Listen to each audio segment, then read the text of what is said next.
We're live selected. So. All right. We've got the March 2nd, 2022. Hold on, I gotta turn this off.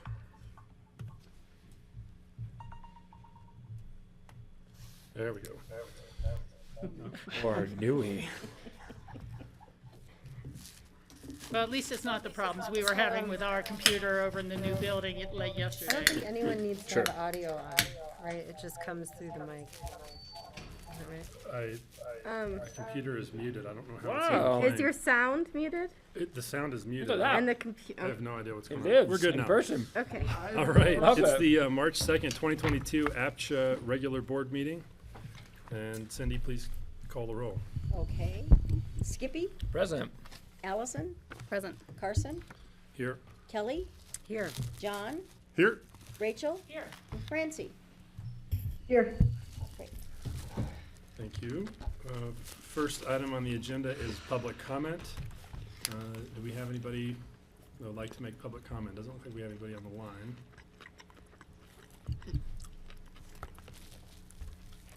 So we will, there's no one in the room, so we will move to the executive director's comments.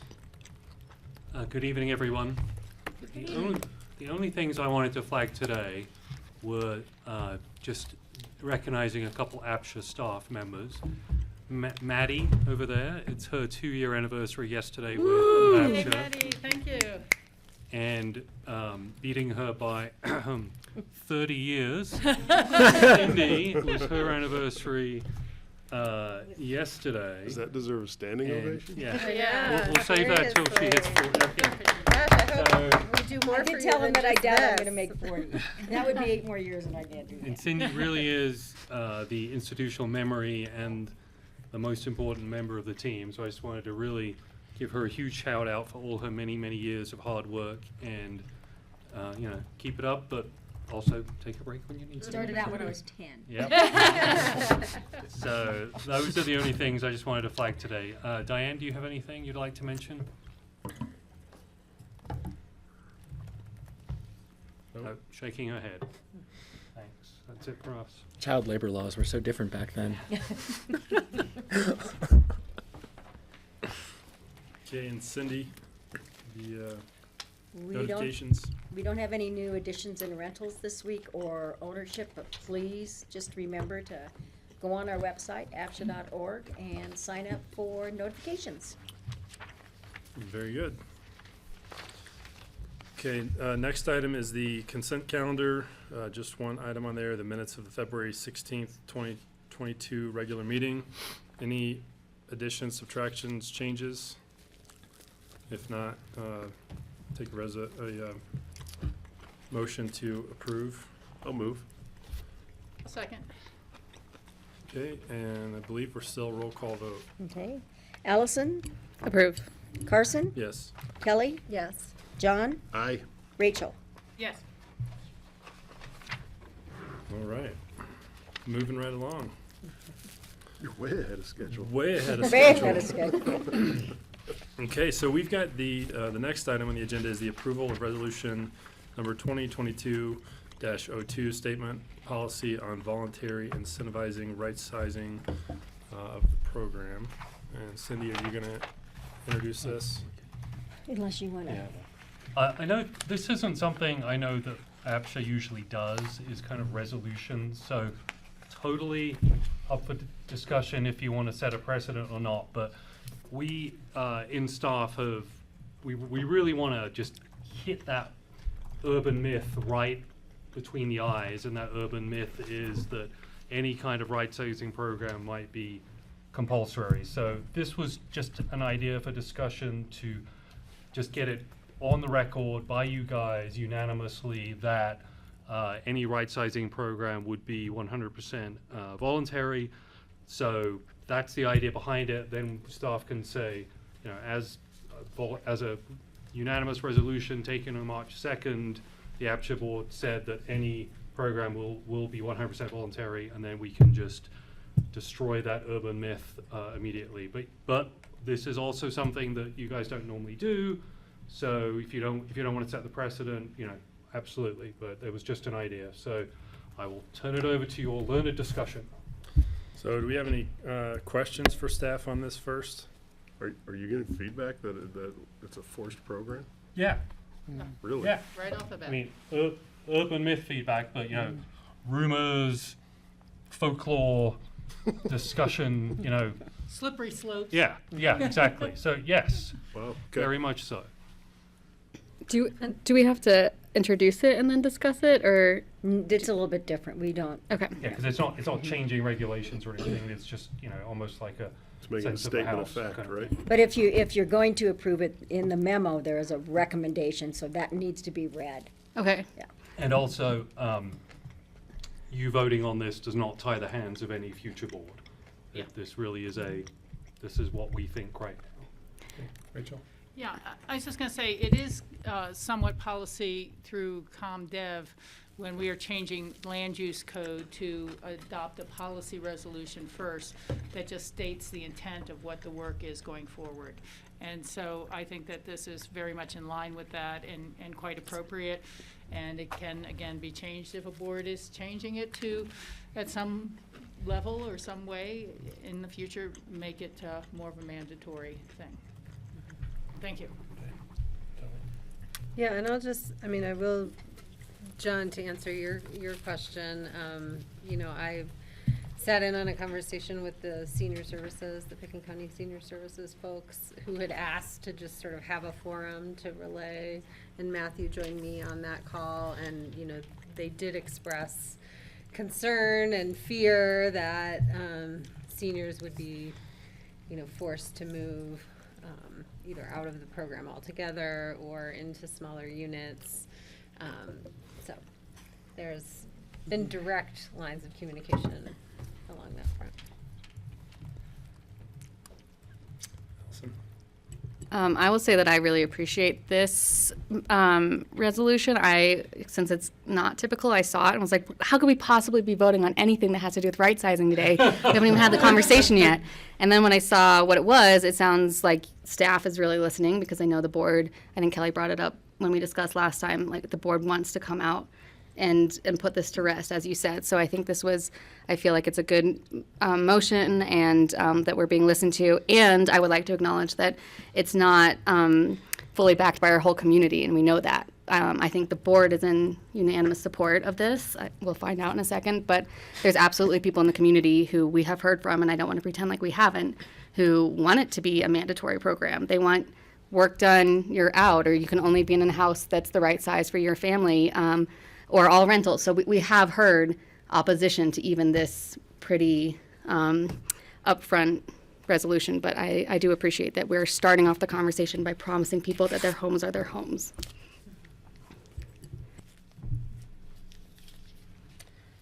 Any other comments? If not, Sure. would Skibby? Yeah, I'll jump in. I think this is great.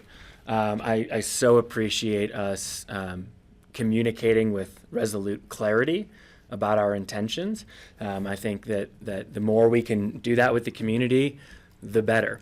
I also think that the context of this is the right balance for us as a board. That we are both saying we recognize that empty bedrooms are a challenge to overcome. We want to get the most out of our system. And this system exists to support our community. And so we're going to protect that first. So I think this is a really clear and balanced approach for our community. The only thing I would say is, we are kind of setting a new precedent of clear, honest, transparent communication. So we have to be doing that. So we should really affirm that this is absolutely our intention, that it's not a slippery slope. And I can only speak for myself. I can only speak for myself. I can't even vote. But this is absolutely how I feel. I think we should put a program in place that hopefully gets the most out of our stock, but I do not think we should ever be forcing anybody out of their home. Yeah. Rachel? Thank you, Carson. This might bleed over into our next discussion anyhow, but it's the next up on the agenda, so I think it's okay. I really want us to do more digging down on understanding our empty bedrooms as they exist now. It's just become a big term that's scary. But what has struck me is that, a lot of people replace their older mobile homes at Aspen Village and Woody Creek or places like that. And if I was replacing my mobile home, I might choose to put in 3 bedrooms, even if I only needed 2, because it's more space and I own the land.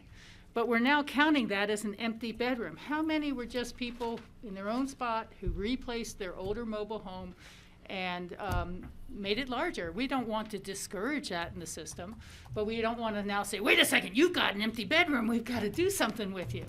And on the other hand, we also had a lot of mobile homes that came in to the system when it was a space rent situation. Now it's land ownership. And they may have only had 2 people in their home to begin with, and they had a 3rd bedroom. And if you've ever seen a single wide bedroom in a 3-bedroom, you'll know it's about as big for a baby crib. And so they may not have thought of themselves as, wow, I've got to get a 3rd person in here. I just don't know. But I feel that when you're trying to solve a problem, you have to know as much as you can about the problem to be able to really make sure your solutions are matching. And I don't know that we've taken apart the empty bedrooms to understand, are some of those widows or widowers, and that's their thing.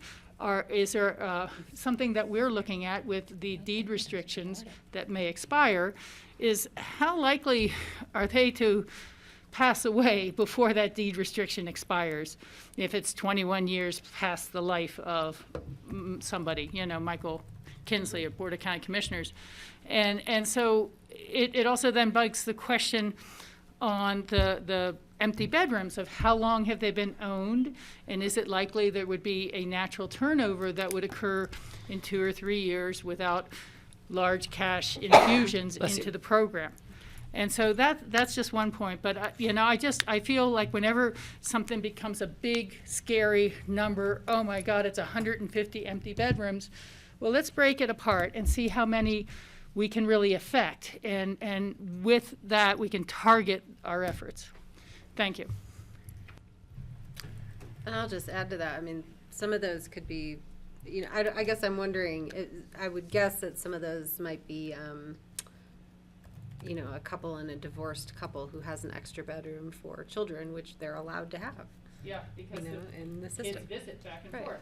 Yeah, I think, a couple of things. I mean, for me, I think this feels a little bit redundant because I've been in all the meetings and I've heard everybody here say, right, it's very clear. There's no ambiguity about where anybody sits on this, in my opinion.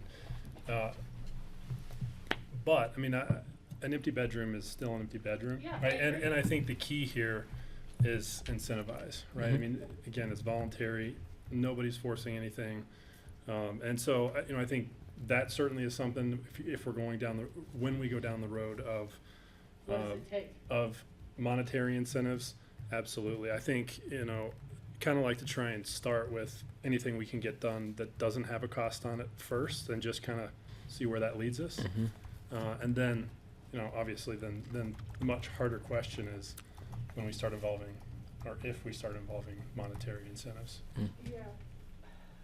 I agree with you, but I still would love to, sorry. I agree with you, Carson, very much, but I still would really like to start having a better handle of the problem I'm trying to solve and solve for, because I just don't fully understand it. It's easy enough to try to use Home Track and give us some more hard data. Where are those empty bedrooms? Are they all in Aspen Village? Are they all in town? I mean, it's just more we're grappling with a perception of a problem rather than the facts of it, and that's what I'd like to get to.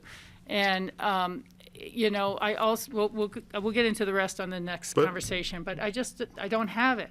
But this resolution is really dealing with right sizing, trading down, right? It's not dealing with empty bedroom, get a roommate, right? This is dealing with incentivizing people to downsize, to free up a bigger place for a family or whatever it is, right? That's exactly what we're talking about here. I know, but AKA the trade people down. we want to incentivize are the ones with the empty bedrooms, so I'm trying to find out what is the driver behind them. That's all. I'm sorry if it's No, to- that's fair. I mean, but a lot of people end up with homes and they've, I know, like I you said, know, the situation. but- But this one is strictly about trade downs. I do say, I feel like I'm the Vlad Putin of APCHA It's a little strange bit. metaphor this moment. Yeah, I wouldn't go that far. You don't have to go that far, John. But I have made comments about, workforce housing versus community housing, Yeah. looking for changes in deed restrictions to to give people, hey, you retire, you get 10 years, you need to move on, right? Free up a room. So I've created some of this, but I think this resolution is completely, I mean, it is redundant, but it's all of this is voluntary at this point. Yeah. We're not pushing anybody to do anything. I agree. I But was just I gonna- want to find the right incentives is all Yeah. I'm trying to say, by understanding the problem. Right. I was just going to jump in on Rachel's point, which I think, we've all seen the value of home track and data, and we recognize that's not perfect yet, but I think we all want to bring the most data to this conversation over time. So I definitely support the, desire to get more granularity on the situations. It'll certainly help what our incentives are. So I was just kind of wondering from a staff perspective, obviously as we're like going out and doing the sort of interviews or community groups, we're going to learn more of that qualitatively. But is there anything that exists within home track? Because we've had that question for us of, can we cross-reference these two things to get some of those answers? Is there stuff in there? Home track is a very powerful tool, but I would add a caveat that it isn't total information awareness. Yeah. We do, it slices existing data up, but if we don't have that to start with, we can't find it. So it isn't something, I just want to be cautious that there are limits on what it can produce and limits on Andrew's time to use it. So we'll do our best, but I can't make any promises on what exactly it can pull up. Granularity on very particular places is probably something we can do, but I don't want to write that check if I can't cash it. And Diane's got her hand up. Yeah. Thanks. I just, to follow on Matthew, what Rachel is asking for is exactly why we are in the process of hiring a housing policy analyst. And I do think that the APCHA board needs and deserves that data. I think you can continue the discussions you're having without having the full picture. I should have added earlier, we do have 12 applicants for that position, and we're doing screening interviews this week and next, and we'll be moving through that quickly and looking to bring that on quickly. Because as Matthew pointed out, right, Andrew is a team of one with a lot of support from Bethany and Cindy and Matthew, obviously. But it's really, it's a lot of work. And for example, I sent you some data today that is something the housing policy analyst would do in the future. And it took me 3 hours, and not because I didn't know how to do the analysis, but I needed to check 6 different places just to confirm different things. So I just, it's coming, it's on the way. And also I forgot to mention that I will be switching over to my phone and then leaving a little bit early today. My husband is going to be inducted as a volunteer firefighter with Aspen Fire tonight at 5:30, so I'll have to miss the end of the meeting. That's awesome. I think we have a board member That's who'll really give you awesome. leave of absence. You got all the permission in Are the you world. going to? Mr. No, Putin? Oh, sorry. They were having an open house out at our housing at North 40 tonight and doing a bunch of I didn't awards get and invited inductions. to Oh, cool. Oh, sorry. Sweet. Yeah. Thank you. I just want to say to Matthew and Thanks. Diane, I fully understand that. And the only reason I ask is that we were able to pull up the number that now is floating around out there that's, being discussed in a million different ways. So it seemed if we're able to pull up the number and the units, we should be able to find a little more about it. But the reason is, when we just had our last housing retreat, I was looking through the old Aspen Area Community Plan, and it's, almost 20 years old now, something like It's older than it's supposed to be. Yeah, it's older than it's supposed to be. And it said that by this year, we would have 850 retirees living in our units. And what a terrifying thought that is. And the actual number, I think, was 150 or 160 that came out of the housing retreat. And so I just don't like to get crazy on data that's not accurate, or creating solutions around a problem that's not 1/5 as big as people thought it was going to be in the year 2000. Yeah. Thank you. Yeah, with home track, the spirit is willing, the flesh may be a little weak, but we'll get there. Andrew's taking a well-earned vacation next week. Good for but- Andrew. Yeah, but we, you let us know what numbers you want to see, and we'll try and find them, and if we can't do it, we'll let you know.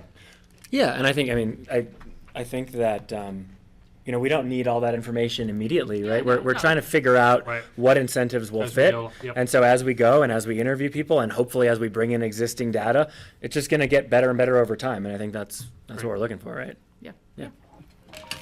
Yeah, I mean, I think data is our friend. See. We all have the anecdotal, right? We all know we've all been here for a long time, so we sort of also have that feel too. So, with that said, any other comments on the resolution or a motion to approve? So moved. Motion from second Kelly, that. second from Allison, and it's a roll call vote. Okay. Allison, Approve. Kelly, Yes. Rachel, Yes. John, Aye. Carson. Yes. Motion passes. Resolution. The resolution passes. The next item on the agenda is continued discussion on voluntary and incentive right sizing. So I'm not sure where you want to start to go from here. We did, you asked for some type of a matrix, and Bethany and I worked on this, and we definitely want your input in on this. We didn't put any ratings, obviously, or anything like that, because we really need some information and some direction from the board. We did talk about, I have listed possible incentives for this program if somebody wants to, if in the policy we decide to move forward with this, and these are, and you agree to these, like waive the category for the owner going down to a smaller unit. You can waive the minimum occupancy requirement by allowing a single in a 3-bedroom to move to a 2-bedroom, so basically go down one. You can provide a cash incentive. Now, one of the things that we have not really talked about is allow a trade or a swap, only with APCHA approval. That is something that I know came up at the last meeting. We've even had some people ask us about it. This, we think we need to do a lot more work with, and we prefer that we kind of put that discussion on the back burner and come back and talk about that after we've worked more with the right sizing, because we feel that that's going to have a little bit more criteria that we would like to see if it makes sense to move forward with the trade, the swap, the trade or the swap. So it's in discussing this, it's waiving the category. The negative about that is that it could allow somebody who lives in an RO to move to a category 1. Unless you put additional criteria on that where they could only move down one category or maybe 2 categories, something like that. Moving from an older unit to a new unit, the owner could be making that decision because the older unit is a very tired unit that the owner hasn't kept up very well, and they want to move into a brand new unit because they can start afresh with something brand new. But again, one way to award against that is to, with the inspection program in place, they have to agree to bring it up to minimum standards in order to do that type of move. That could be one of the criterias. Removing the sales fee, which is, in most cases, is a 2% sales fee that comes into the housing operations budget. This is something that would affect the subsidies from both the city and the county, because that revenue keeps down the subsidy a little bit depending on how good a year we have with our resales of our units. So that's just a negative on that if it's something that you guys want to see moving forward. You can also provide a monetary incentive. And again, this could affect the city of Aspen's Housing Development Fund. However, the subsidy to build a unit could be a lot higher than getting 1 or 2 additional bedrooms. So it might be a better incentive or a better way to move towards a monetary incentive. The one of the ideas, one of the ideas that was brought forward on where would you even start in deciding on how you would decide on a monetary incentive.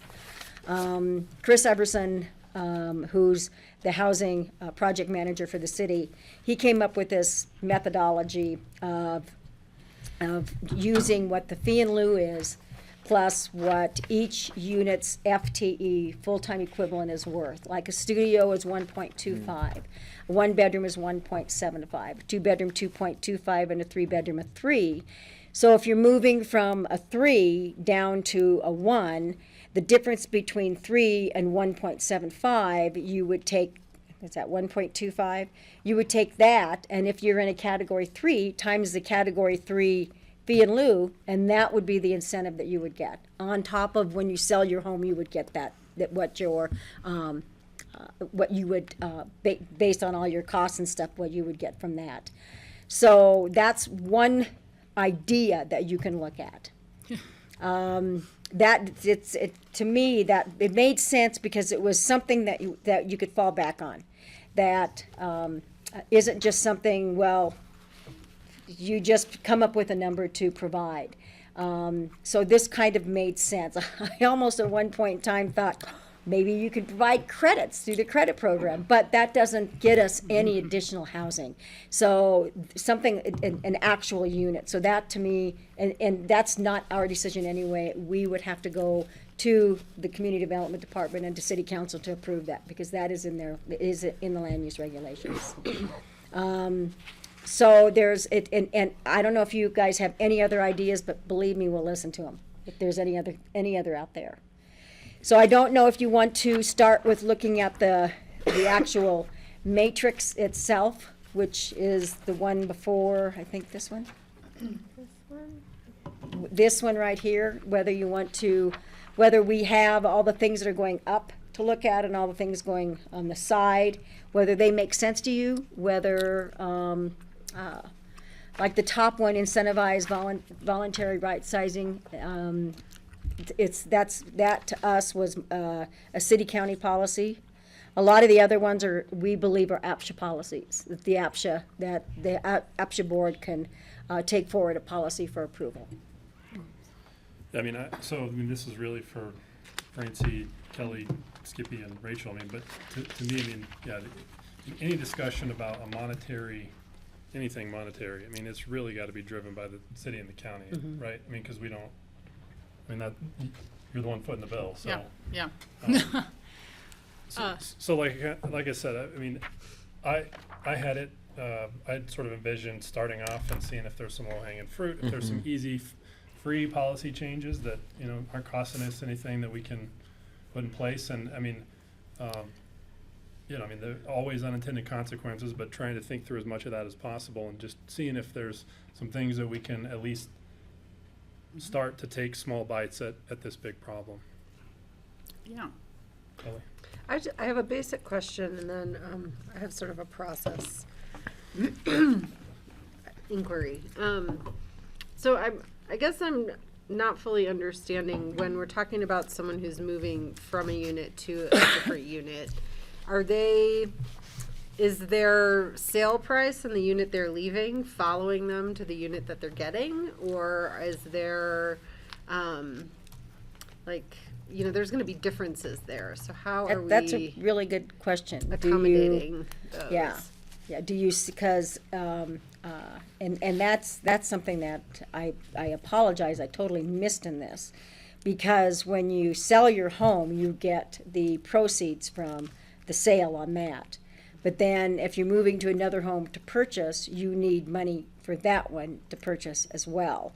And whether your proceeds from your bigger home to your smaller will cover that, who knows? Because especially when you're a senior and you're either close to retirement or you're retired, you do not want another mortgage. Mm-hmm. So do you somehow address that new place that you're buying or the other place that you're buying with asking to be subsidized by the city or the county. And that's something that I apologize, I didn't even think about. Well, why But wouldn't that it is just something be that needs to be a considered. transaction, right? So sell your house, let's say you sell, North 40 house for $1 million. Mm-hmm. You downsize to, I don't know, pick one, a North 40 townhome for 500,000, right? You're net ahead, depending on what your Right. mortgage was, you're net ahead 750. Let's say your mortgage was 250. Your cash into the townhomes, you're paid. You Mm-hmm. don't have a mortgage. You net 250. Why? I mean, But that works, but if you're Yeah. Well, that's moving from, different. say, But if you- mid- but It if it works for doesn't- North 40 if you we're at a work in Midland 3-bedroom, Park. that's But I- 180,000 in a 3-bedroom, and then you're moving into No, but a that's where you new should- I don't think we Burlingame should- 1-bedroom, that's gonna be more More. expensive than that. I think if we go down that road, then we're getting into the territory of monetary consequences. but I think it should be. I'm in agreement with you. I mean, I think, if the idea would be you're going from transaction a larger place to a smaller place, in that example, right, might you have a more expensive place? Yes. Is it in a different condition than the place you left? Yes. Right, so, I mean, you're also moving into a nicer, newer place. I mean, so, and again, if that's not an acceptable trade, nobody's forcing your hand. Well, the monetary incentive should go towards Yeah. taking it to a minimum standard as well. No, and I get all of that, I just, even if you're looking at like Categories. trades, or categories or conditions, just based on the valuations of things over time, there's going to be a difference there, and we assign those, those levels get assigned. So you could assign it whatever you want. Like we could assign it whatever we want, right? So a 200,000 place, even if the new one they're getting is 250,000, it could still be assigned $200,000, and that $50,000, loss in a way is what the subsidy is for avoiding building a new unit. So, There's a lot there. and that's Yeah. what, as somebody's going to have that question. Like, if you're entering into this and you're like, oh, I'm interested in this, but you're like, oh, but what about The home how do that I I buy deal with the here. value I have in my home now versus what I'm trying to get? I think we have to wrestle with that. But then, I mean, go to Francie's question, but I'd like it to come back because I actually think we need, maybe a process conversation. Yeah, I have as some well. questions here too. Francie? You're on mute. Francie, you're on mute.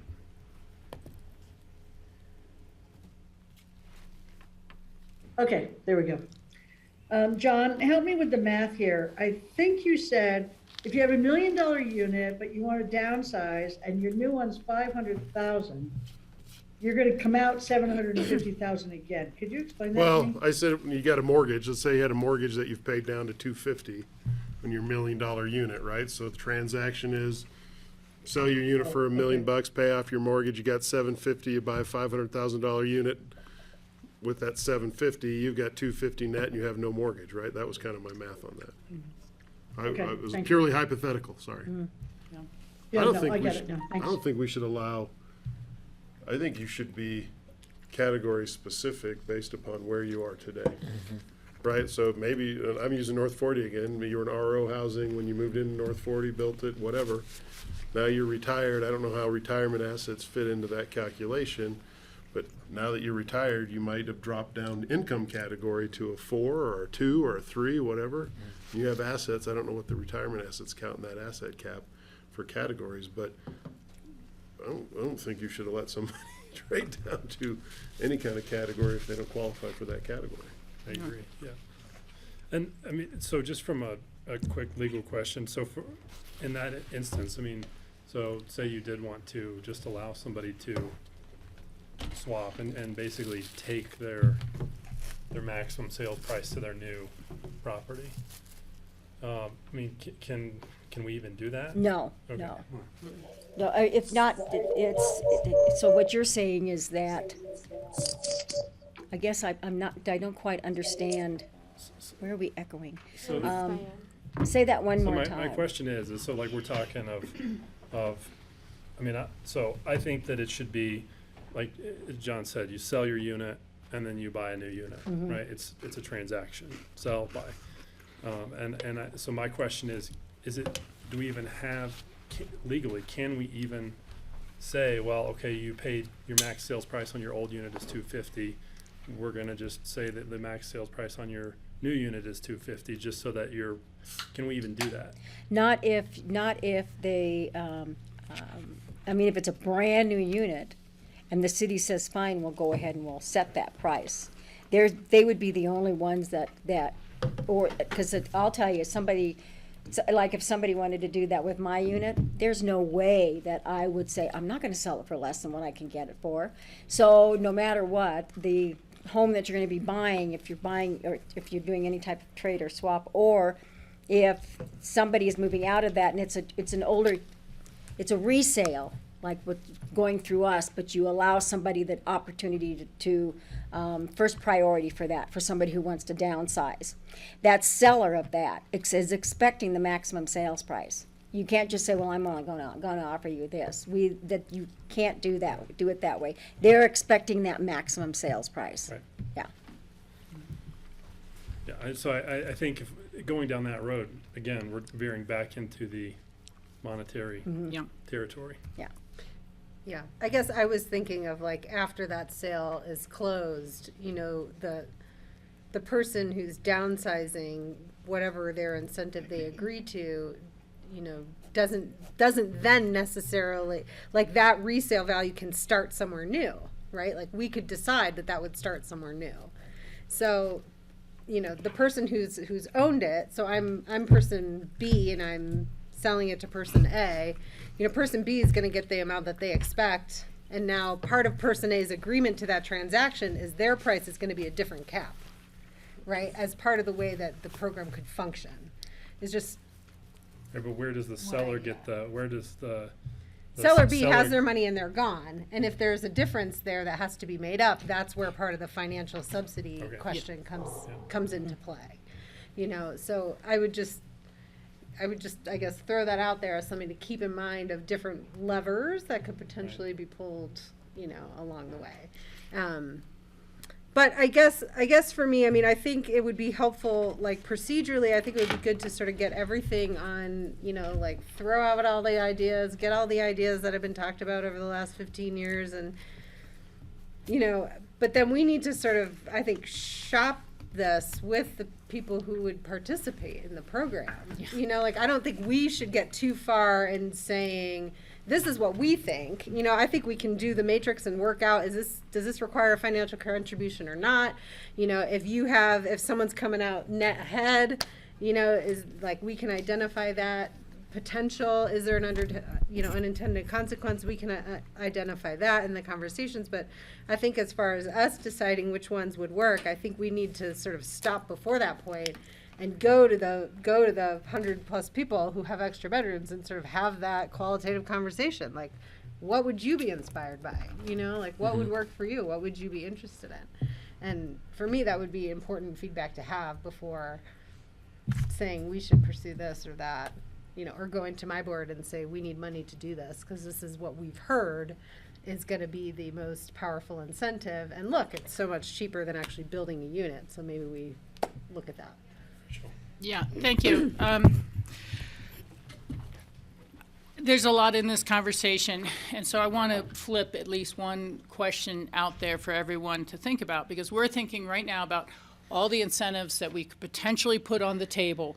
And, you know, whenever you incentivize one person, you're kind of taking something away from others. There's going to be a lot of 2-bedroom lottery losers that are really upset that they're not going to be able to bid on this, or 1-bedroom units and things like that. Right. So are there any minimum standards that this board would want to see to make the trade even worthwhile, of community benefit?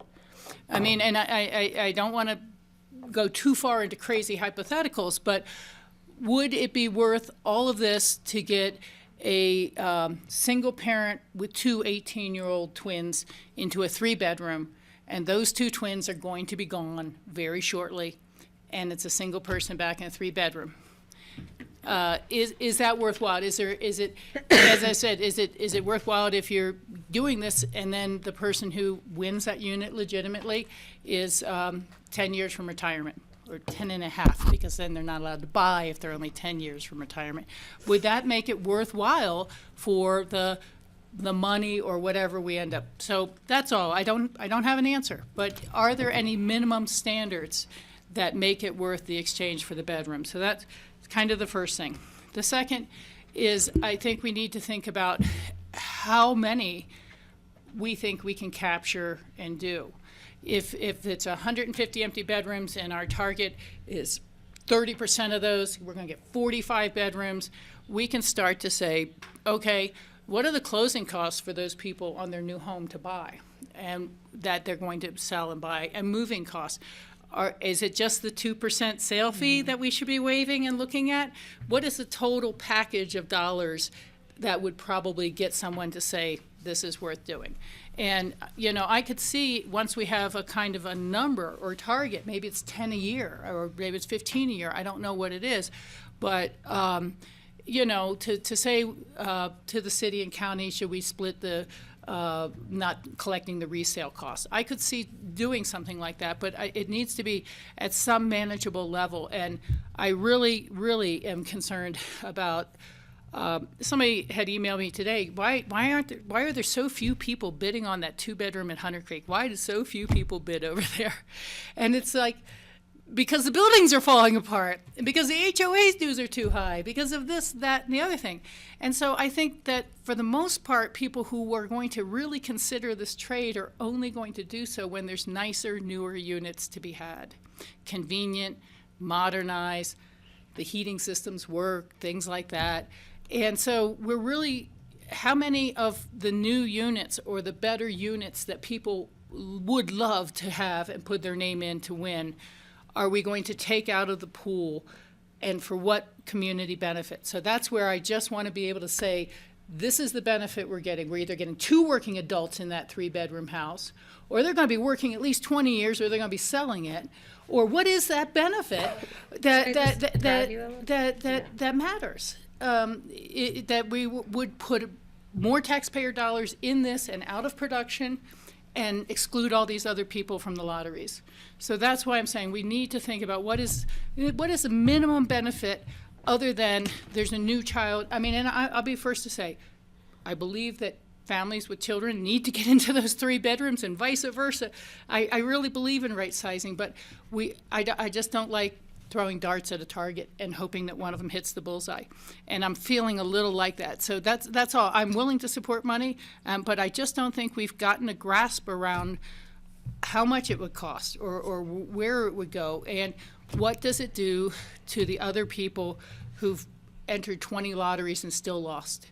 And they're being told that someone had the benefit of a home ownership, tax advantages, building equity, raising their family for 20 years, and now they're going to get the very newest unit the city just built too. And you're still not going to have a 2-bedroom to bid on. Or you just give a monetary. To be sure, and I mean, I think if we're looking for I think this is a cost-benefit discussion, and I think if we're looking for a solution that has no trade-offs and everybody is happy with, I think we should all just pack up and go home. I mean, I just want to right, know it's the not gonna trade-offs and happen. know what we're accepting. That's So, all, Carson. Quickly, Allison and Francie, and then Kelly, and then Skippy.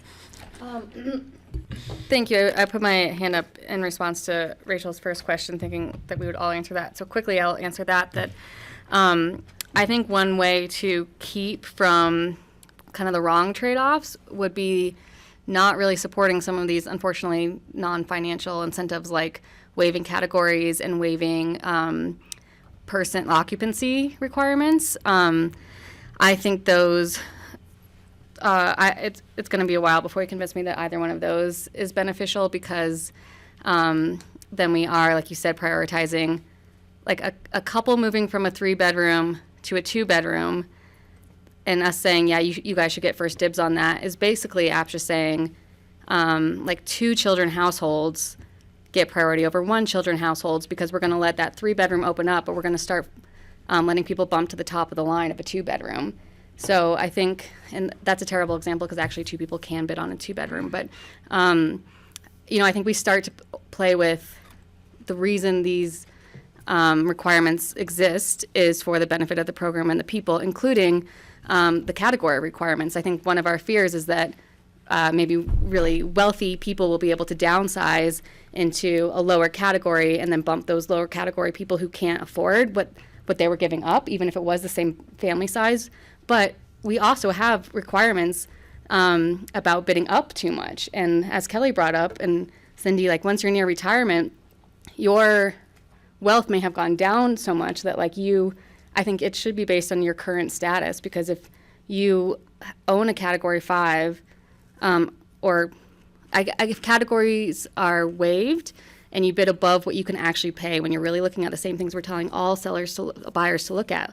What's your HOA? What's your capital improvement? Are you going to be assessed, have special assessments, and our retirees can't afford that, then we're kind of getting into the problem that the point of the categories are for. So I actually don't support some of those, unfortunately, non-financial incentives. I think we could add more non-financial incentives to the list. I think this list was lacking in some of the things that came up last week about parking and pets and, perks to life that somehow maybe we could get involved in even on this level. I also think that the waiving the fee is a APCHA-led monetary incentive.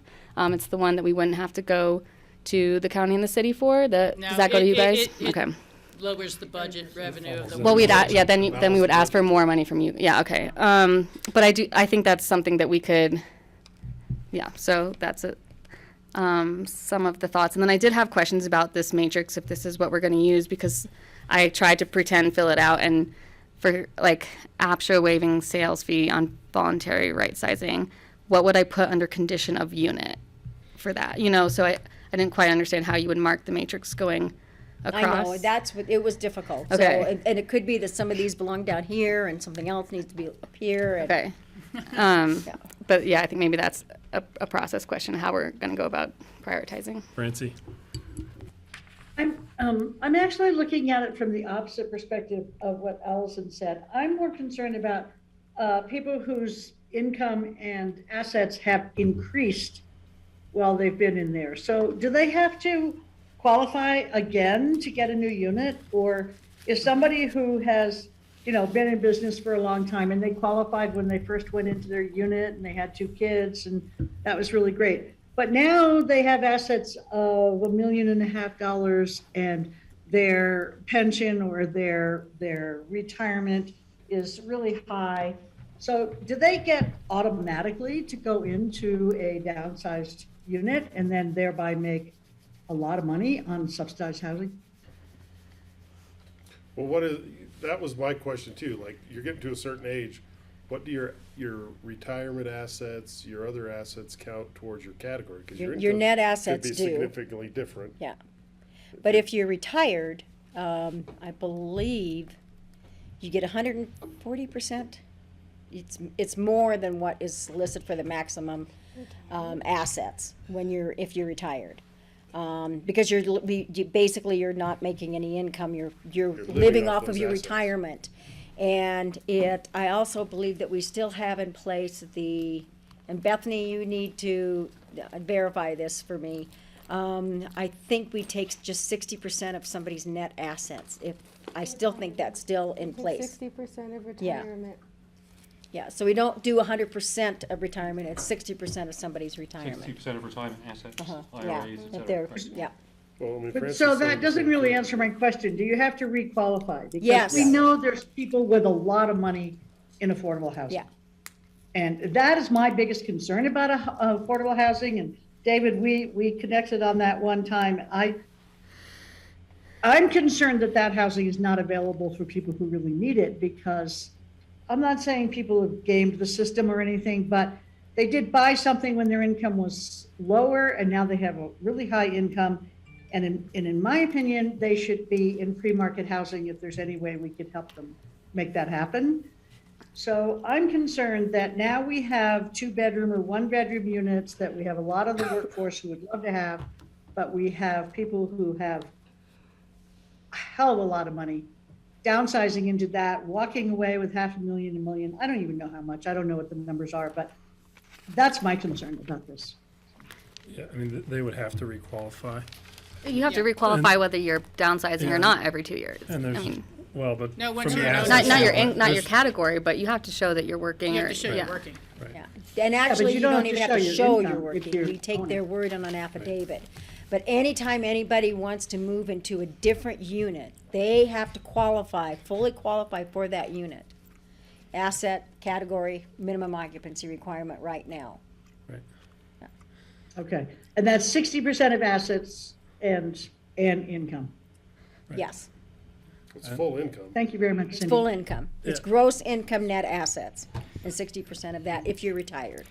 You know, Carson, Okay, great. it sounds like with the dialogue, there may be a few of these that we could just take off the list. Yeah, that's what I was gonna And- say. I And mean, Allison started that. it's a good discussion, and I mean, I was just sitting here thinking, this is a discussion that started in 2004, No wonder. right? So, I mean, there's a reason that we're talking about it now 18 years later. So, let's do that. I mean, let's just sort of, sure, go ahead. Just hanging out. Yeah, I just want to hone in a little bit on what Rachel said about minimum standards, because I guess I was not, the concerns that you raised to me seem to fit more for like a trade swap rather than what I had envisioned, which I thought was, everybody would go through a lottery process anyway.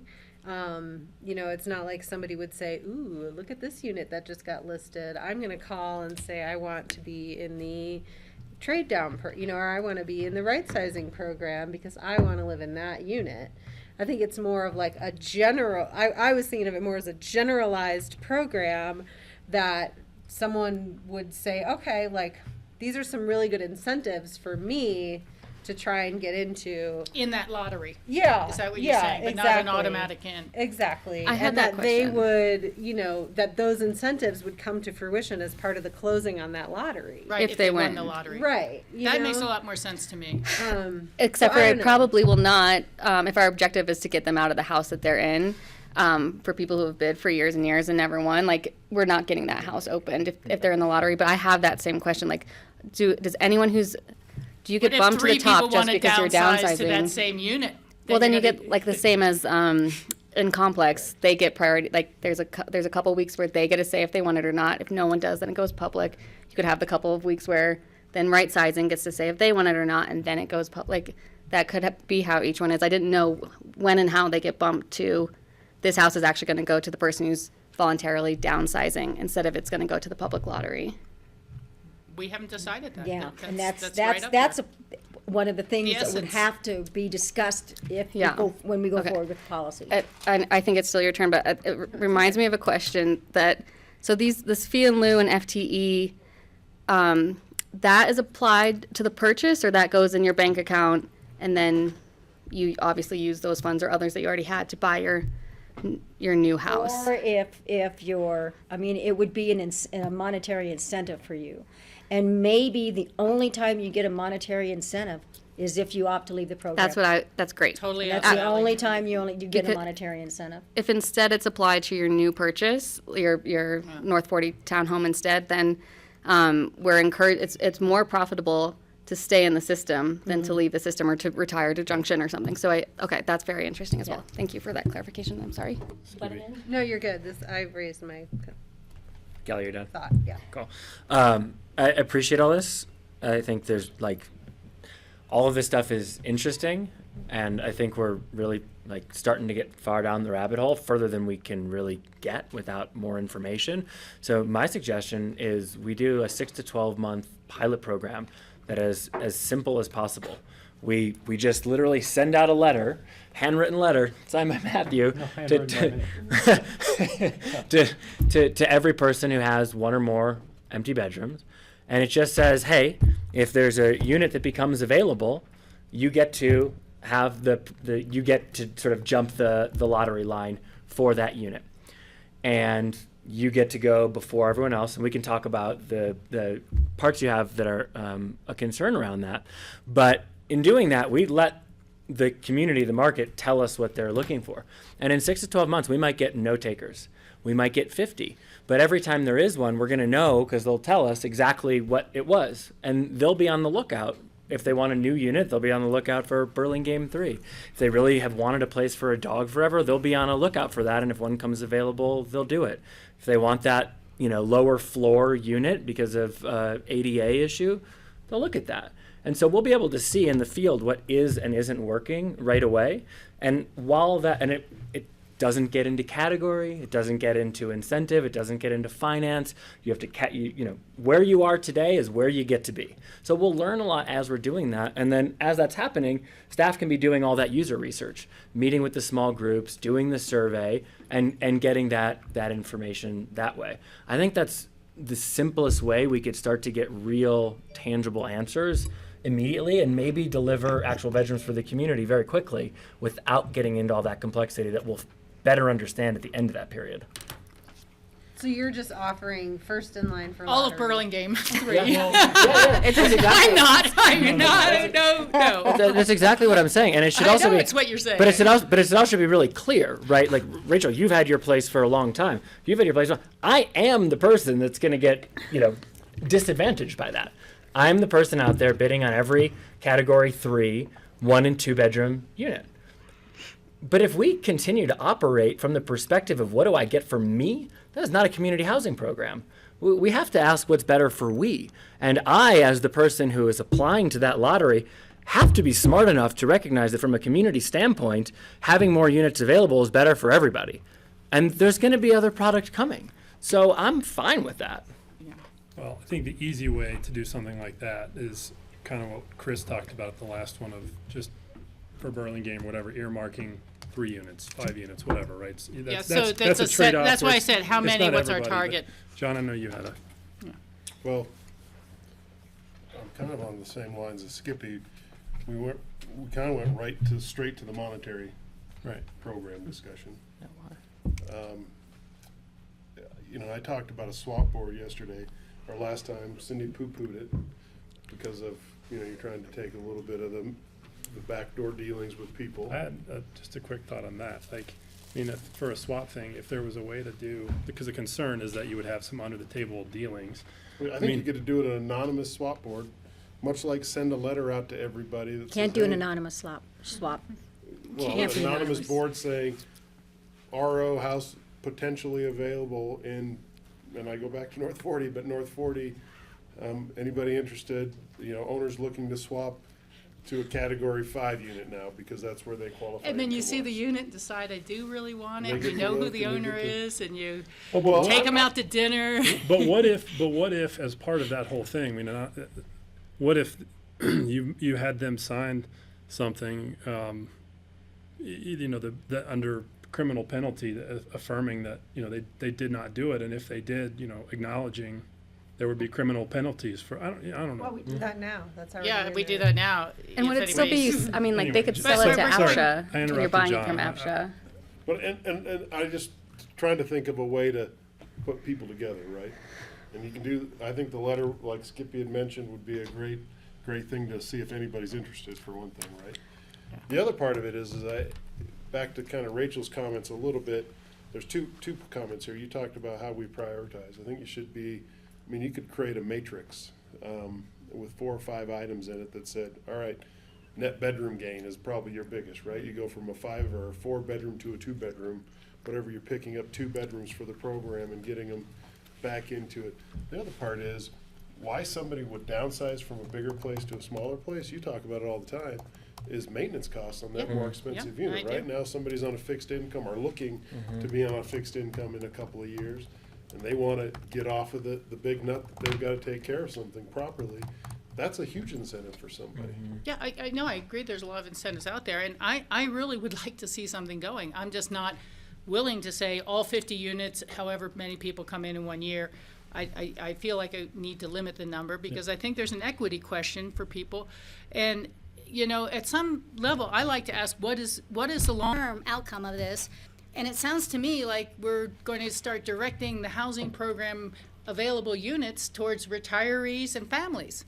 We're gonna tell the retirees they can have the 2 bedrooms or the 1 bedrooms, and we're gonna tell the families they can get in the 3 bedrooms, and we're gonna leave out the working couples and the singles and the young workers, because that's who the empty bedrooms are going to go to for the most part.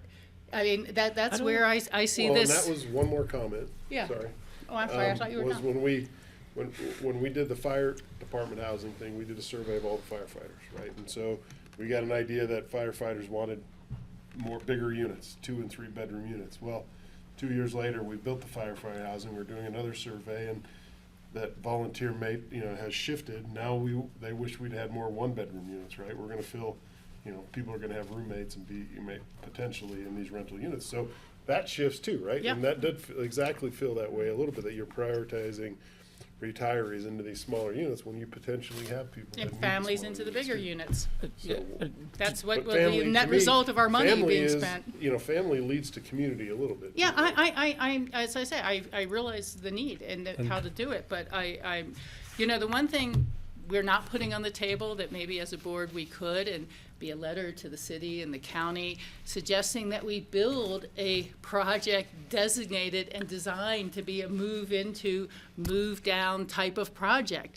that might have seniors' needs and be all nice and new. And I know we need some for single people too. I think that's in the conversation. But right now, we're trying to say, how do we fit you and tell you, do you want that 3rd floor, 2 bedroom up in Hunter Creek that's 60 years old? Probably not. Do you want these other units that are hard to get to and don't have good parking? Probably not. It's going to be a focus, the trade on all the best units. I mean, and that's okay. Maybe it makes sense, but I think I just can't do a wide open, everything we're building Burlingame 3 for. And frankly, our conversation at the city, we have queued up for some work session to discuss, will the prioritization be City of Aspen not City of Aspen, Aspen boundary workers only, until there start to be some more contributions to housing.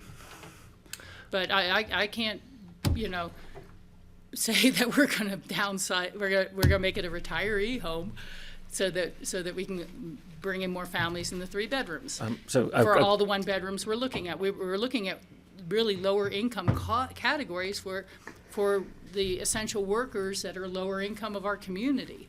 And instead, we're going to use those for trade units for retirees and families. Yeah.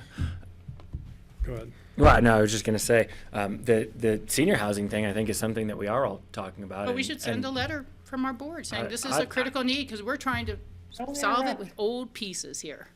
I've personally been talking about senior housing at the next gen level, then the council level for years. So have I. sign me on, right? Like, So let's sign I the think letter. it's a really important piece. To your point about, we're creating a system only for, the retirees or older folks, I just don't think that's fair. Like, it is true that they will move into that, but if we move forward a right sizing program, we are not then cutting off any future development. We know there's only a couple hundred empty bedrooms. We know that not all of these people are going to move. So there's sort of a cap to that. And we have an opportunity to look at if too many people are taking advantage of it. I mean, we're looking at this in real time. So we can change. And I'm not saying we have to do all of Burlingame 3, or I'm throwing out this whole idea, right? Maybe we take a small portion. But you use the number 50, Skippy, so. I said maybe none take it, maybe 50 take it, maybe 200 take it. I don't know.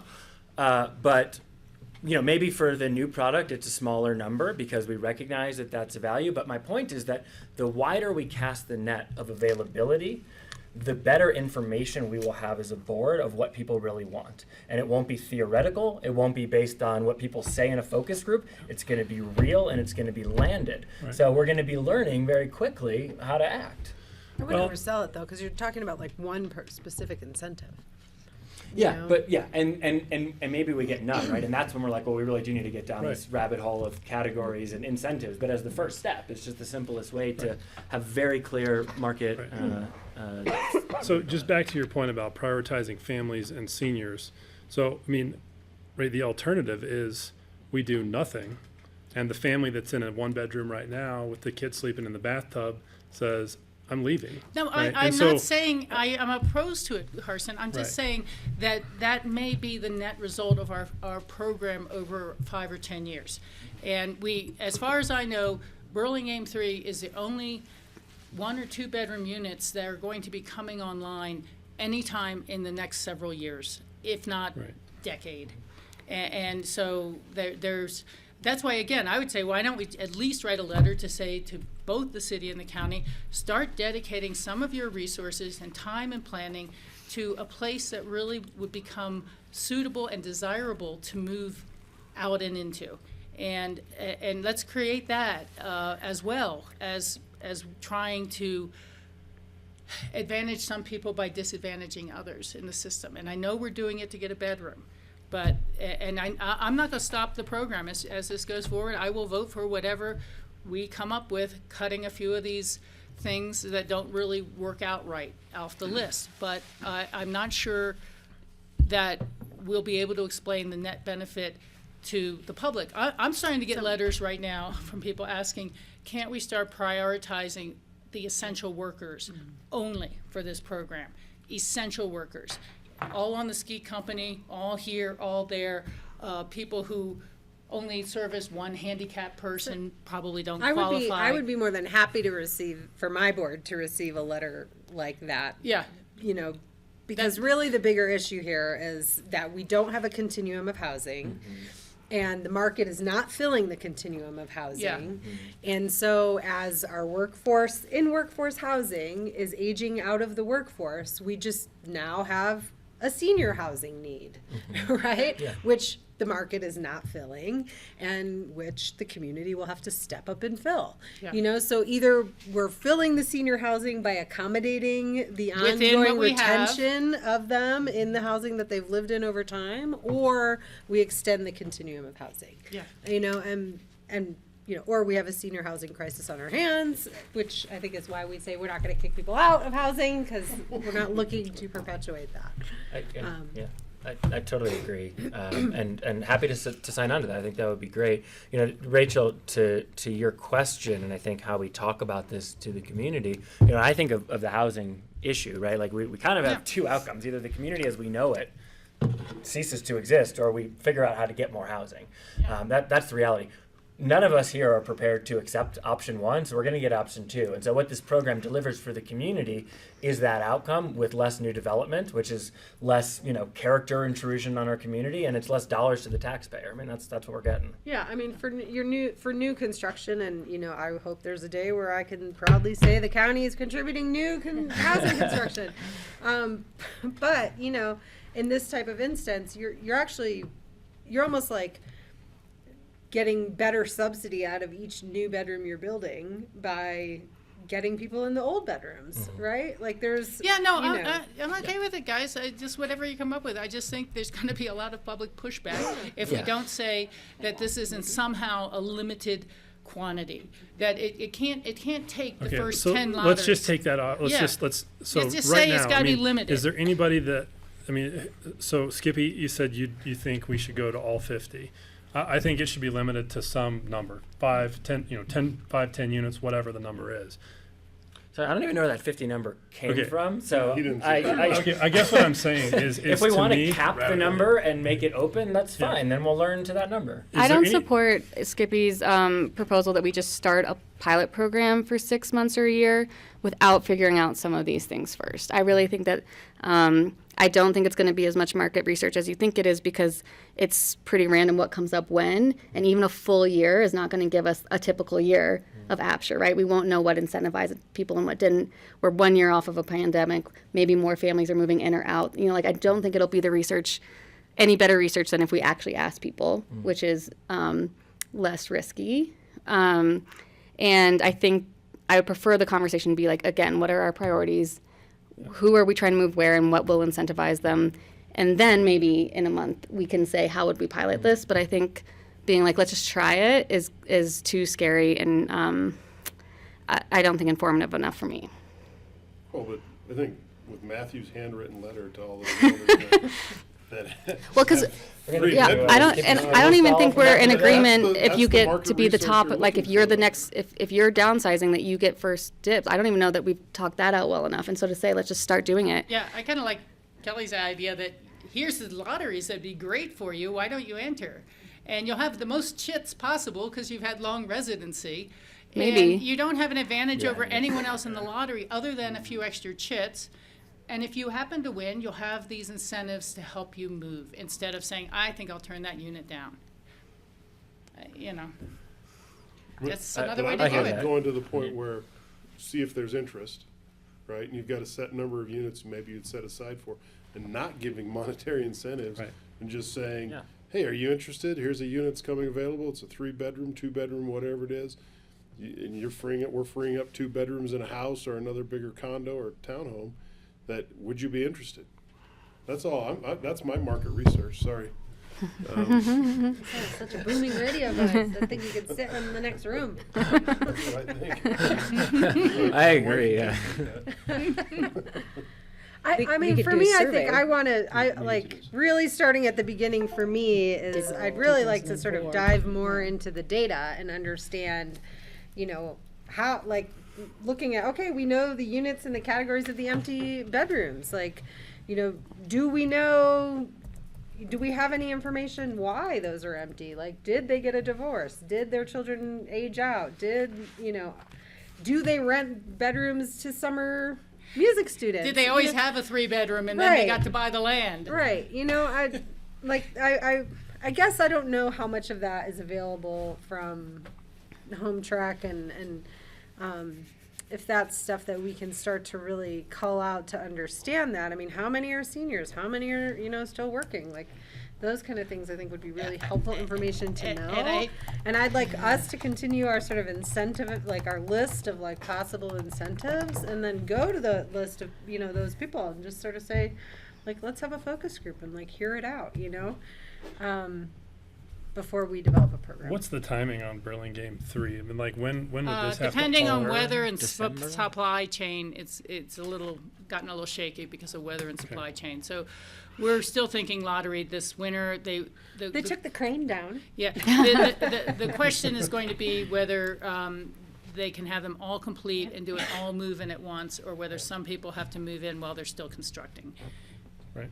basically. Within the year. for That sure. seems like, that seems like an opportunity of, if we do 5 units, people move from 3 to 1, it's 10 bedrooms you've Yeah, opened up, right? if we can get there. Yeah, I'd like to do that.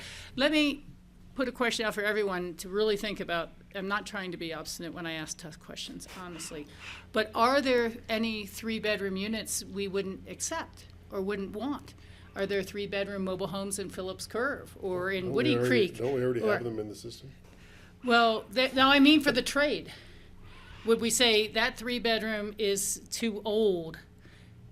It has to And be I'm not- replaced in Woody Creek versus now So you I'm want looking at it very different. I'm saying that Yeah. next sale lives in the lottery. Yeah.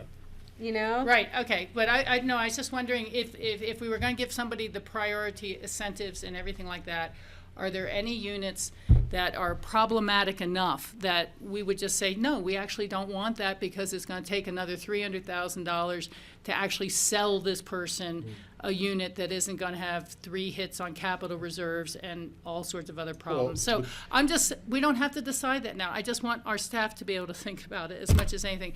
But I think there's some 3-bedrooms out there that people would be glad to trade and have a priority to trade that are not worth us selling to someone else.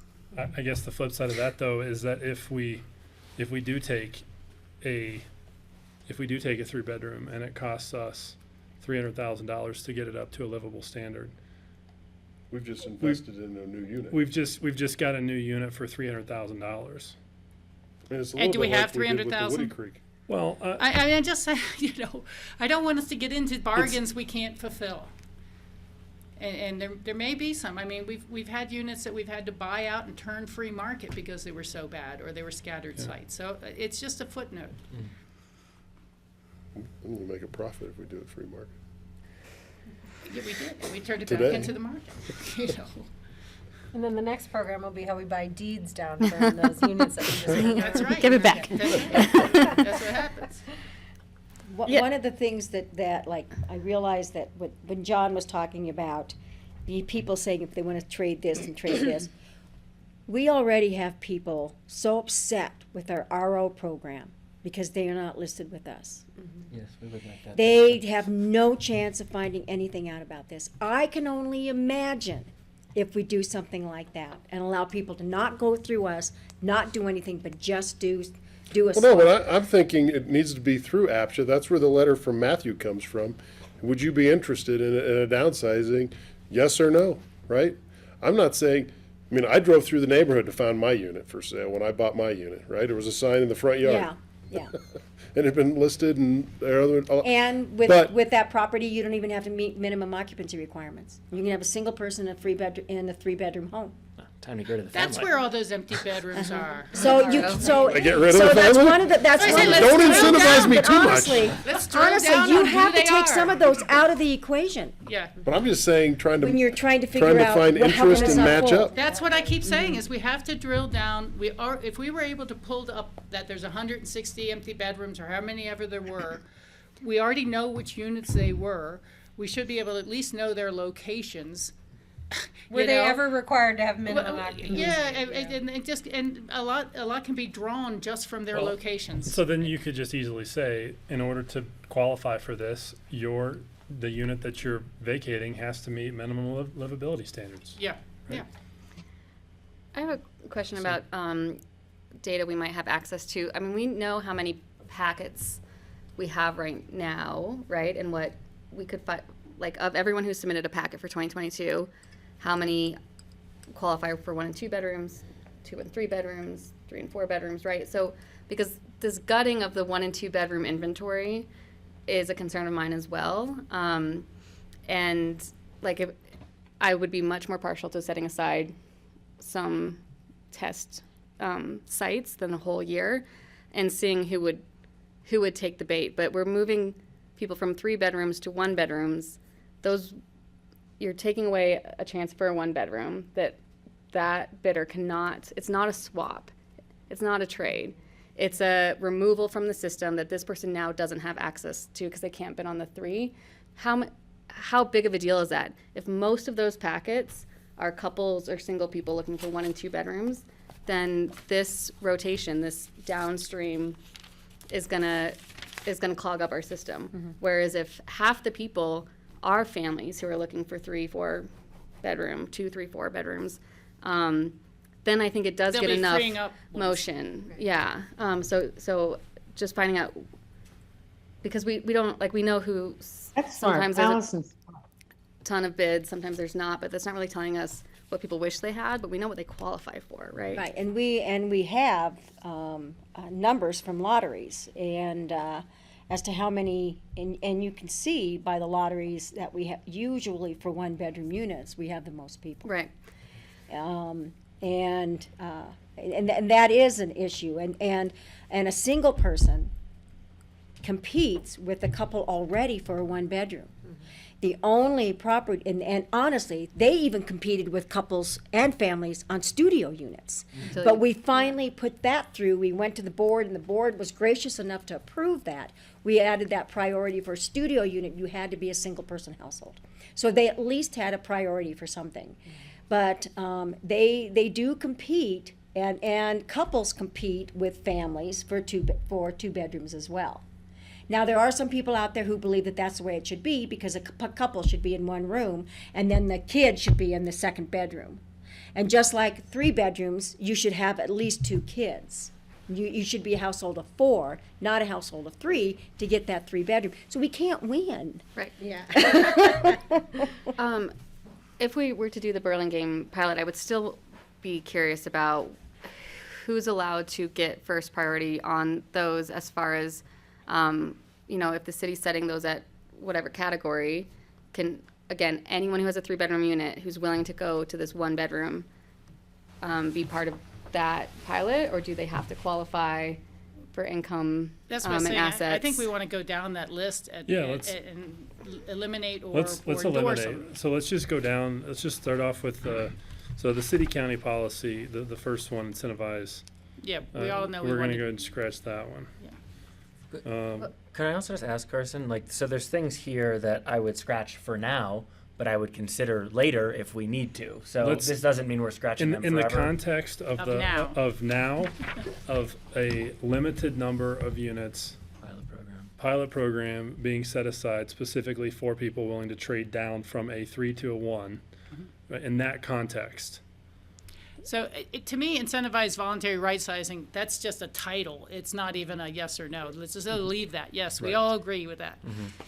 Okay, so then the next one is trade swap from one unit to another. Well, that's kind of what Yeah, and this we're is talking something that- about. Yeah. Is that the Yeah. one that's Yeah. not quite ready for prime time? And the other one requiring any deed restrictions, we would require that. on the Absolutely. other Oh, one. yes, Yeah, I love definitely. it. Yeah. Yeah. APCHA waiving sales fee on voluntary right sizing. I would put an asterisk next to it, and when we have a dedicated shared funding source, yeah. I mean, I'm totally in support of that, but. But for this we- Berlin game program, we would say no, you're saying? No, I'm just saying I have to go back to the rest of my board and see what the county can put in and how big of a fund we think it'll be. You And- know, or is 50,000 enough? Is 100,000 enough?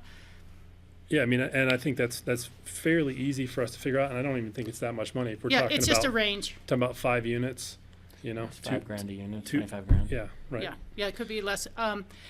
I will, however, put out there one incentive we didn't talk about, and that is helping with moving expense. I mean, especially Closing when you're. costs and moving costs. Yeah, I've got that no, here or and your there. closing costs. I mean, there's just That's a great different idea. expenses I'll of put people that to down think here. about.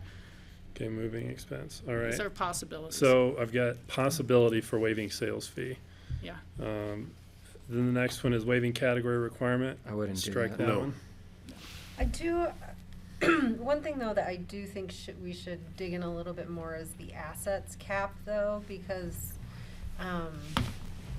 you know, I just, like, people who've been saving for their retirement, you know, they are saving to live on their, on that money for the next 20 years, you know, Yeah. so. You think it should be less than 60? I just am wondering if, you know, somebody who was say in an RO had a $2.5 million asset cap, but now they're not, you know, they're not making a lot, or say category 5 or whatever, you know, they're not making that same amount, but they've saved all that money for the next 20 years. Like, I don't know if I guess I'm wondering if that should be treated equitably as someone who still is in the workforce, who is not living on those assets currently. Certain but they're age, saving for right? them, you Certain know? age where you're nearing retirement. And- Because and you it- shouldn't disincentivize somebody from saving money. right? Exactly. Yeah. No, but there's still a limit, and we did a few years ago, and I can't remember how long ago it was, but we did a pretty big increase of net assets, quite a few years ago, with the thought of taking away that we'll only use 60% of net assets. It's my Retirement understanding that the assets. 60% of net assets is still in there. If you're retired, you get your net assets an additional 150% if you're retired. So you can go up a lot higher and still be in that whatever category that would deem. Okay, so as to there's what you already have. accommodation in the bidding process for someone who's retired Right. to have saved more. Right. Got it. If you're over a certain age, and it's not if you're retired, it's actually if you're over a certain age. We don't ask if you're retired. I think it's if you're over 65, you're allowed an additional 150% of your net assets for us to categorize you, place Okay. you in a category. I'm going to go back to two things. One is that we made it that you could not bid up more than one category because we had a lot of people who were getting into units that they couldn't really afford in the long term. And if we say that those people who are still in that circumstance can't bid down for getting rid of that larger unit, they're not gonna lose it. So I come back to Allison's point of you know, what does cause the movement. So maybe this is something that has to be looked at a little more on a case-by-case basis. I know I'm that perfect example. I bought my Hunter Creek in 1988 because it was the only thing for sale, and I didn't even think about what a category would mean to me or not. I was a single mother, and I am nowhere near making the income to continue to support that unit the way I would like. And that's just that. It's more the HOA dues than the mortgage, and the building's falling apart.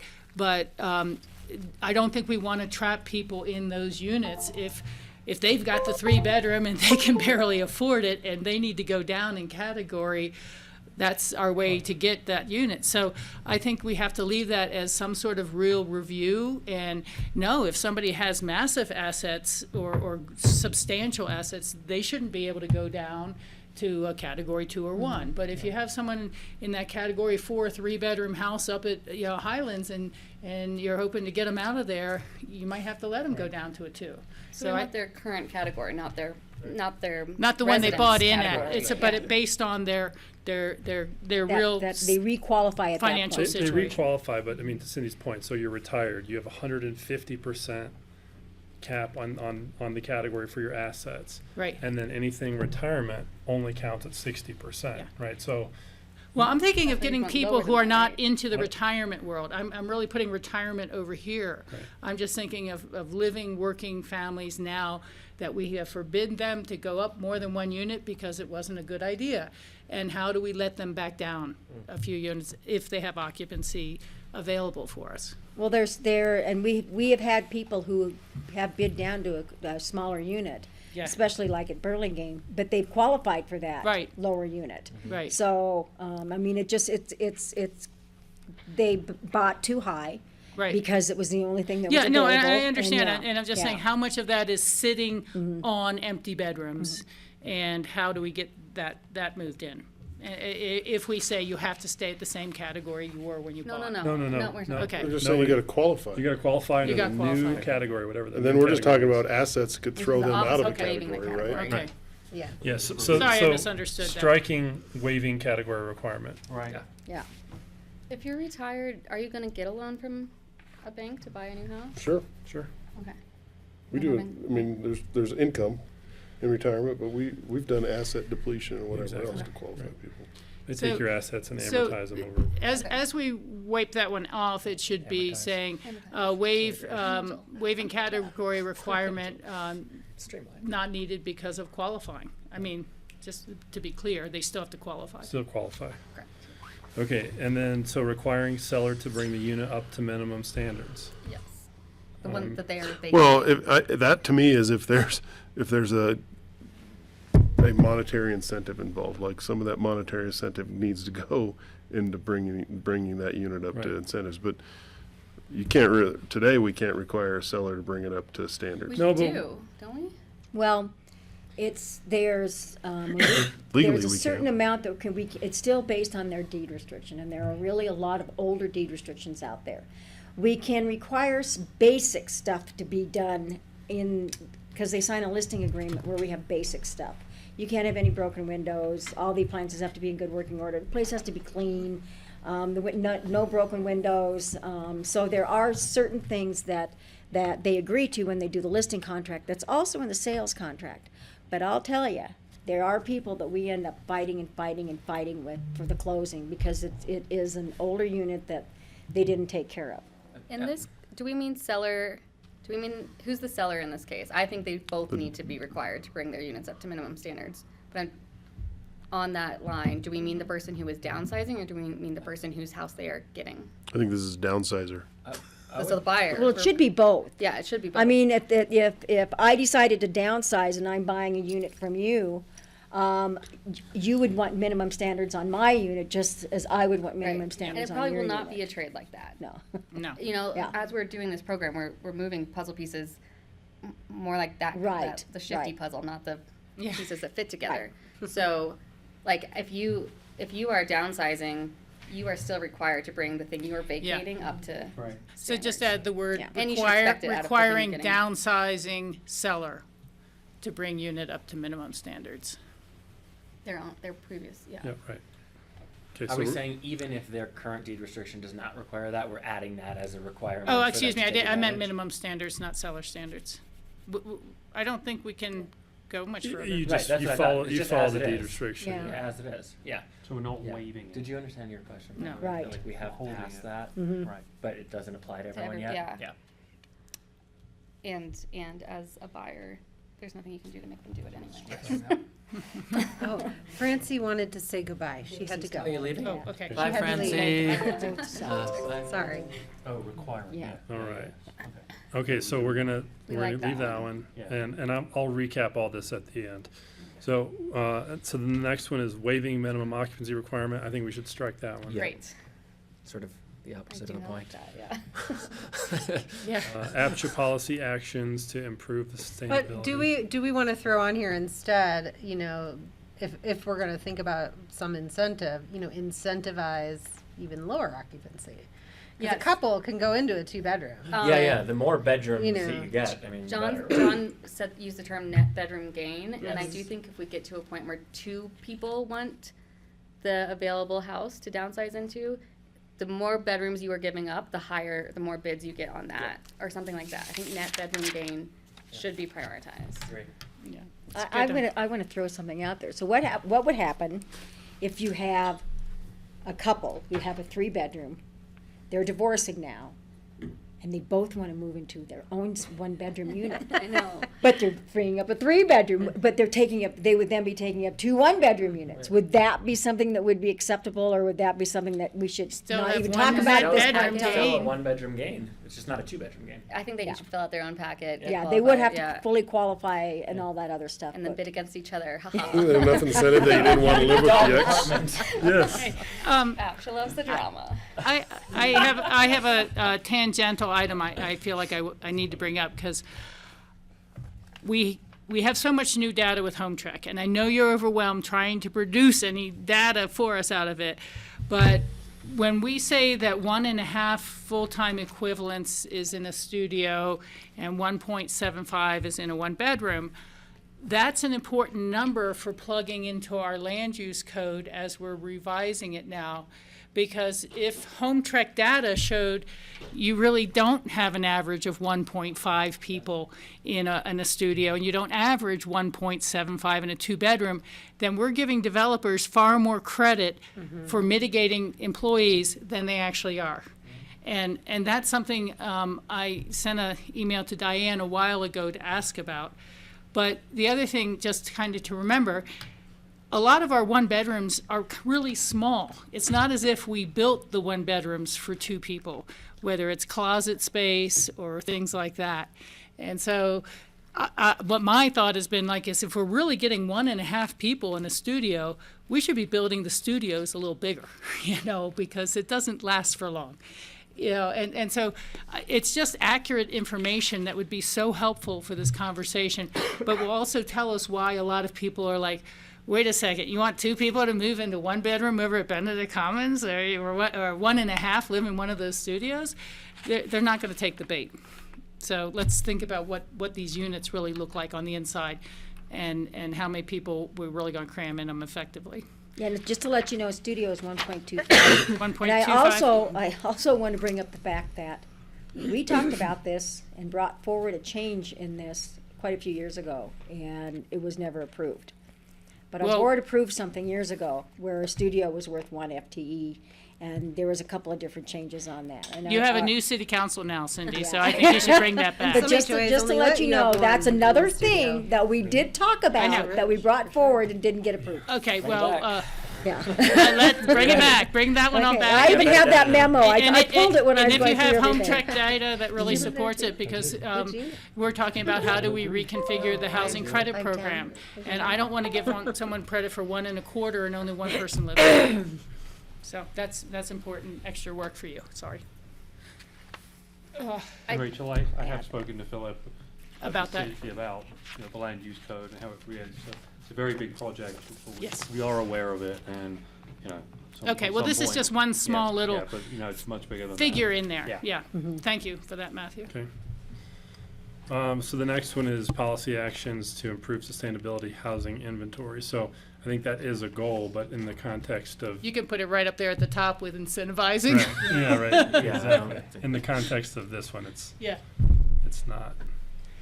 Oh, that's what we were talking about and this- before then. yeah. And then total number of bedrooms vacating, so. That's the net That's the gain. Bedroom gain, yeah. NBG, that's Yeah. what we're calling it. NBG? NBG. Sounds like a great basketball player. or That's a something. yes. Maybe a Supreme Court justice. That does seem like a great priority. I think too, I mean, the most we're gonna keep all our bedrooms full in this successful program is 18 years. If people with a baby, right, are coming in and filling it with a very young child, we are moving people into 3 bedrooms who, at some Need 'em. point, those kids will be vacate, like, it's gonna be a recurring problem. Right. And so I do think, like, let's swap out this family for this one. There's gotta be a way to either keep that wheel spinning, or, like Rachel said, like, how long are we really getting what we wanted out of this? For the, How much the- we if spend. a family with a junior in high school moves into a 3-bedroom, we benefited for 2 years, and now we have, you know, 2 people in their 1 bedroom, they're a 3-bedroom house. 2 people use one of those bedrooms and 2 are now open again. Yeah. So then it's a problem again, so, I mean, you're right, and I do think that, you know, we're kind of at the very beginning of bringing data to this fight, and we Yeah. also have like the recognition that we're living through like this is a correction, but it's not a forever correction. Like, we had a system initially built for 1 generation, and now it's moving to a 3-generation system. It's not going to move to a 7-generation system. So, you know, our opportunity is to make these adjustments. And at some point, assuming that, you know, the community doesn't change its mind and decide it wants to grow forever, but if growth is not the goal, you know, we can should be able to make prop it it through this open. transition and then have something that's more sustainably cyclical. Yeah. I don't think we've fully exhausted this, but we're close. But to your point there, Allison, the one aspect of right-sizing or downsizing we're really not addressing has been the move out of the program entirely aspect. And I do recall that was a little bit of the discussion 10 years ago or so when Tom McCabe was in the housing office, and they were trying to think of what was the right dollar amount that people would relocate for. And it seemed like it was pretty big, and it still came back to that same issue of how much gain for how long, who you're going to really resell that unit to. But one of the questions that wasn't answered was, well, what happens if someone leaves the valley and they have a 40-year work history, and then they come back and just want to rent at the Country Inn because they didn't like wherever they moved to and it didn't work out? And do you just erase their previous history with the community and say they don't count or not? But, you know, so. Or give me the money back. Yeah, well, there could be that, but and some people could say, here, I'd be glad to be back. I really didn't like St. Petersburg after all, you know, but, so, you know.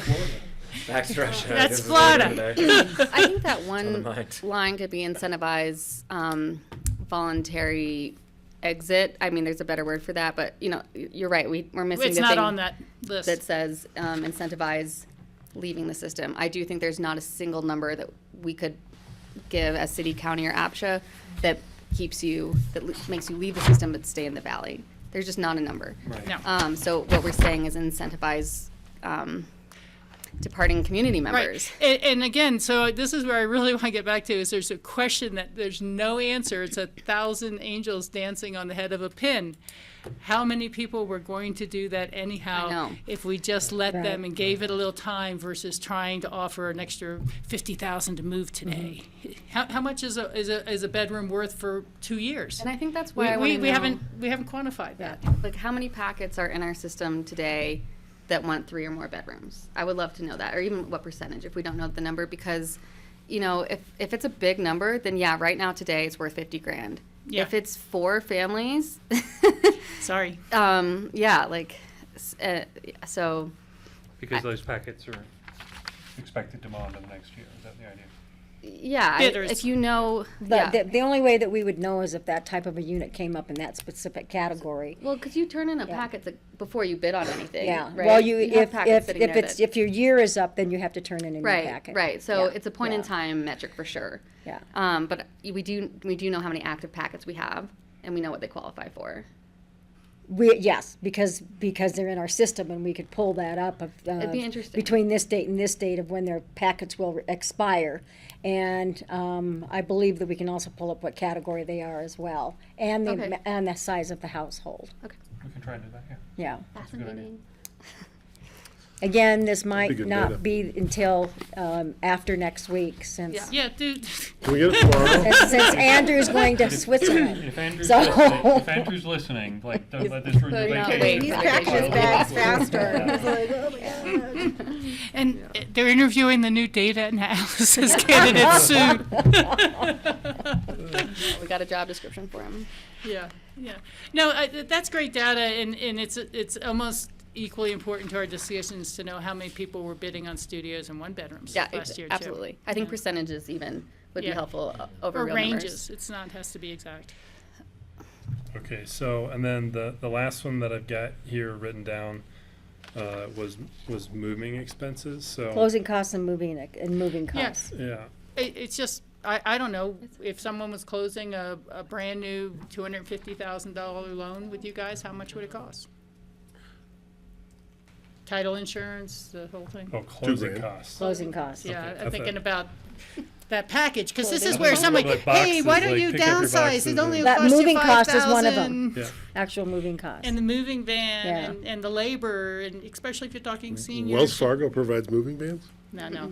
I'm just kind of saying that the horse-drawn carriages. our waiving the 2% sales fee is probably a minor consideration in the cost of moving. It is, but I mean, I do think that it, I mean, it helps. It helps, yeah, it's something. It depends on your sales price, since Yeah. it's based on your 2% of your sales price. So it can be pretty hefty. Yeah. So that would be, I mean, that would be That'd be a something- future thing to right, consider. right. I just, if we can't get enough fish with this bait, you have to add Yeah. more bait. Isn't that the case? Okay. So just to kind of, I'll just kind of recap here. So, and so this would be, right, this is a pilot program, and the city, I mean, so I guess what we would ultimately do is we would leave it up to the city as far as how many units they want to contribute or not contribute to the Yep. pilot program, We can take it in. right? That's But about- it would sort of be the suggestion of if you want to do it, maybe here's a way to do it. And so the first one I've got, so it's a trade swap to another unit. Obviously, that's the goal. And we all know that that is somehow going to be above board through APCHA. Of course. Right. Requiring a new deed restriction on all changes of ownership, waiving the sales fee on voluntary right sizing possibly, requiring seller to bring the unit to minimum standards as required in the deed restriction, and then prioritizing total number of bedrooms vacating. NBG. NBG. NBG. Bedroom So Board number. I think we got a great deal on this side of the table from that. I do realize that there's not much on that list that might make you want to leave your 3-bedroom and go to a brand new 1-bedroom. Sure. And it very well could be that. So the question is really, is a brand new unit, is that incentive enough? Would that be it? I guess, yeah, since- That's the question we're Since answering. the Well, pilot and would lower be in brand new. maintenance costs, Yeah, right, yeah. and, you know, maybe they are, Right. maybe they're not. And it- you know. And I agree with Rachel's point. So, like, is it beneficial for us to have a bunch of rundown 3-bedrooms now on the market? I think you will get tons of bids still. I think Oh, people yeah, want. Oh my gosh, you're no Yeah, matter there's- what. Yeah, no, I'm Interject not. something here. I would like to, I think it would be helpful to try and separate out questions of global concern versus questions of like this program's concern, you know, because I do think there's like, you could have a couple with 2 18-year-olds bidding on 3 and 4 bedrooms now, you know, so there's nothing that prevents that in the system, and I'm not sure what we're talking about is incentivizing that, you know, or disincentivizing that in either way anyway. So I just, you know, so things like 3-bedroom rundown units, they're coming into the system one way or another, you know, and that's a global concern that we are having other conversations about dealing with. I think the biggest thing is net, you know, NBG. net bedrooms. NBG. Yeah.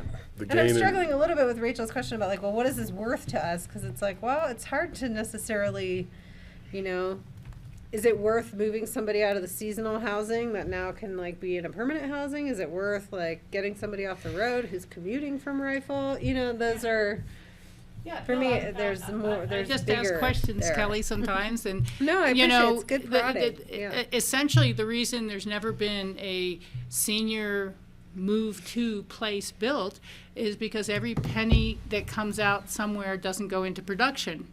And so that was my question. If we're starting to offer incentives and dollars and money, and we explain to the community why we did it, will they say you made a good bargain? Will they say you used the taxpayer dollars wisely for this? And if it was a unit that very quickly had 2 empty bedrooms again, I think they would say no.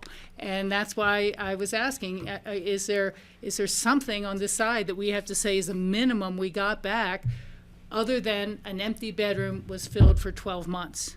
Can we guarantee that empty bedroom will be filled for more than 12 months? You know, that's all I was asking, you know.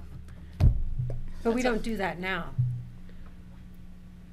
We do ask what is the value of the dollar we're Well, we putting don't into do our that now. housing I mean, you don't- projects, you know. absolutely. Whether No, we I know, should, but you don't, but when somebody goes to bid on something, like, you don't, you know, again, someone with a senior in high school is not being prevented from bidding on a unit. No, it's not, but I you didn't know? spend an extra amount of money on an already subsidized unit to try to get it to that person. This is like paying for units twice at some level, because we're going to get more utility out of them. And I want to make sure the utility is somewhat comparable to the value of not building an actual another unit. Yeah, I get that. That's why I'm saying, that's why I'm asking what the benefit is.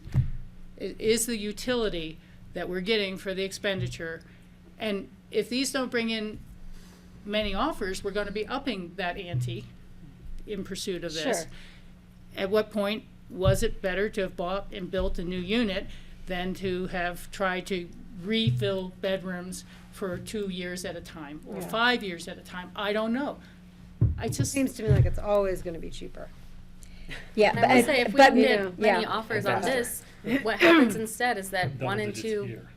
person families are moving into 1-bedroom unit, brand new units in Burlingame, and we did great by providing that for them. You know, like, worst case scenario, no one takes us up on this, Right. and people get housed where they want to be, you know. I'm not arguing against it. I don't know why it always comes out like that. I'm just asking, I think this is in is support there of a what you just benefit said. we have to Yeah. say? I'm pointing And, out. and maybe there is a way to, way on a certain program, if it's a certain program, that if you're moving into a larger unit, and this is terrible for me to say, but those bedrooms have got to be full for a certain amount of years, for like 5 years, 10 years. That kind of says that we're looking for younger families. Yeah.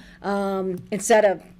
That's all I'm yeah, asking. Is there, yeah. is there And any I see where you're condition going with, exactly. that we want to yeah. make a Should that be minimum a specific benefit out of- criteria out as of well the on certain amount of Well, years? right now, what we've. This gets into really unfair territory, though. 'cause I someone know, who's I living- know, who's that lived here you're for starting to 25 years, hit has Fair paid Housing sales Act tax and for all this 25 other years, has stuff. lost on Yeah. every lottery, now their kids are 15 and Yeah. they win and they can't get it. What we've prioritized here costs no money, Right. Right. right? So, I mean, we're not looking to incentivize anything, we're just trying to get a feel. Right. It's true. While we are collecting more data, Yeah. So that we can, right, next year or later this year, whenever we have more data, start looking at other options. Incentives, yeah. I just want to say I think it's good discussion all around, and I think good forward progress. We'll take to our board around BG3, but I think we should think of our pilot as not just BG3, because if we only pilot BG3, Right. we're only testing whether people want new units rather than all the other things they may want to swap for. Right. So a limited, if it doesn't have to be all 1,600 units, maybe it's 10 units of non-BG3, but we should pilot something where people have the option, so that we can actually see what the other things are that are going to be far more Yeah, plentiful. maybe you live out of than- town, you live at Pitkin Iron and you would love to live Yeah. in Benedict Commons, Yeah, you know? so maybe we just set some cap on how many people can exercise that, but I think we need to also have that pilot. Yeah, I mean, you could do that based on, there are a number of ways you could do it, but just setting a cap.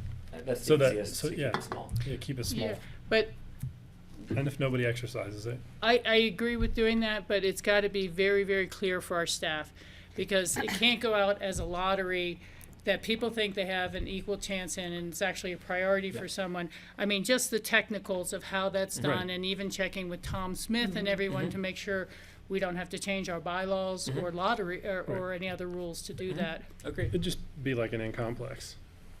Yeah, But like- it's creating a new, something that needs to be in our regulations is. to be Yeah. a new in-complex, and then we've cut in-complex back If we in did- various ways because it wasn't working well. It would be So the board can in discuss, like, program. how we would It would go be about more this, 'cause in I wouldn't even program versus in say- complex. Right. In complex is within your Right, right, complex. right. In program is But we within treat the it program. as if in complex. I would No. want to. No, No. we would have to make it part of our regulations. Yes, Yeah. exactly. But you would Yes. treat it You like would- it's Yeah, in and complex. you would have to decide if 'Cause you you get a still want it in priority complex first before and you then do it in to the general program. pop. Or if you wanted to override would You were that. this might downsizing. overcome So that's, I in-complex. think there's details That's like a that I tough really one. I want a whole Yeah. another session to work out, including like, would you do every other one bedroom that comes up? So if you are a legit single person who would like to bid on a Yeah. home, you don't go 6 months because there was 6 families without even getting a chance because you got bumped each time. There should be a certain amount per year, or every other month, or Yeah. That's a good every point second also. month, or every Yeah. third month that a unit comes up this And way. it becomes a in-program Yeah, unit. Because I agree to There's gonna be negate a lot single of people. equity of- yeah. balancing You would feel there. so because, shut out after Yeah. You bidding know, for so long. there are complexes people would kill to get into, like Snyder Park. Yeah. Yeah. Yeah. And so, okay, Snyder Park went to seniors, and you get the studio at Centennial. Right. You know, that equity's not gonna be very good, but the seniors aren't gonna move into a Centennial And studio. the seniors are not going to move out of Snyder Park either, even No, when, they're when they not. slip and fall on the ice, right? Like, Yeah. if they were in the Centennial studio, maybe they aren't working here, maybe they have lost friends, and maybe it does make sense to move to Denver where their family, you know, like, if we are giving them the best of the best, only the new units, only the Snyders, only the dog friendly, Right, that's you're not not gonna be scooting good people to out the of working before they families. die. Like, you're not. This is That's right. paradise. We That's live here right. for a reason. That's right. Yeah. So, Yeah, we need to look at all that. Don't tell Jamie my opinions. It's hard. Yeah. Tim Summer. I feel like you can put that on, like, I do probably feel the like, tables you know, people are in very the program, but Tim came to me reasonable and 3-4 thoughtful for the years most ago part. about I some have of that this benefit stuff. of the doubt that you Very could ask similar somebody like, incentives to get people okay, to move on, or- what incentive would you like, and a how would challenge, you like I have said, felt people- 20 years ago? If this had existed, you know, you sort of could flip that on its head. Cindy and I were chatting, and we'll start thinking about the survey as well to reach out to these people and get some feedback from them. Yeah. Only a new unit, or I think that's just a good, and then specific I think, location, you would you know- be interested in as well? Things like that. Well, Kelly's point about a focus group of Yeah. people who may potentially be interested. well, I did have one person who was said, let me know when, if something like this comes forward, because I might be interested in it. So somebody did, and I kept her email, so. There you go. And I flagged this meeting for the senior council. I don't know if anybody's listening, but I did Great. I flag see this one. Meredith on here. Good. and I wouldn't make any assumptions. I don't know, especially if you're retired, that Aspen is your preferable place. Maybe you want to live closer to Whole Foods and better climate. Maybe you want to move down Valley. Yeah. Yeah. People Valley's say also- junction next to the hospital, warm weather. Like, I hear that a lot. Well, that would be to incentivize people out of the program, Yeah. Right. Right. right? Of course, there is something located in Emma. We have some units Those in are Emma. lovely. Those houses are Yeah. nice. But, yeah, no, that would be the next big nut to tackle. You know, I've heard from someone not too long ago, I don't know if it's more than one story off, of literally feeling trapped in their homes here, and trapped around a town that has changed so radically, it's not really very welcoming.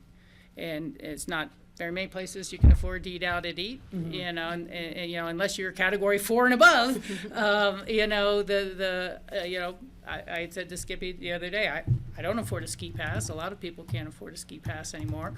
And, but knowing how little they can sell the house for, they feel trapped. I'm here, and it was kind of like, hope there could be a recession soon, and maybe some of the town we used to love will come back.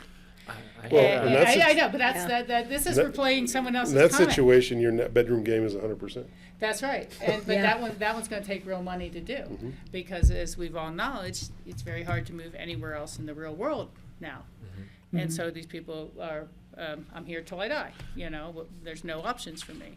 So, you know, an outright buy-out program is something that might be worth considering, and I don't know, again, what those dollar numbers are like, or as Kelly has pointed out a few times, when units are really below market because they've been owned for so long, you know, maybe some of that cash incentive to have them move can be made up with the resale price that we reset after repairs.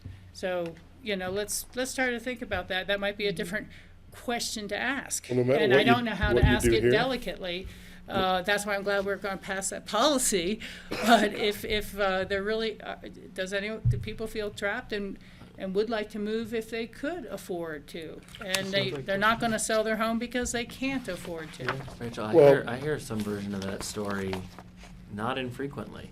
Yeah. It's a sad story, and you know, I think about that context really less in housing and more in our mental health crisis amongst older people that are dealing with depression and that. So, I think there's multiple frames that we can Yeah. help people Well, and understand. No matter what you do, I mean, if you use a similar formula to this, no matter what you do, it's cheaper than building new. Right. Yeah, no, I'm agreeing, and if it's someone who's kind of made that decision, and it's not something being forced on someone, and you're offering the incentive that makes it work. But that's where it's not producing new units, and it's, No, the units. yeah. I don't think it was a Cool. million. So, staff, any, Solved it. How much does each bedroom cost? I've heard a number for that before, but I can't remember The it. build? 7? Yeah. Depends on the project.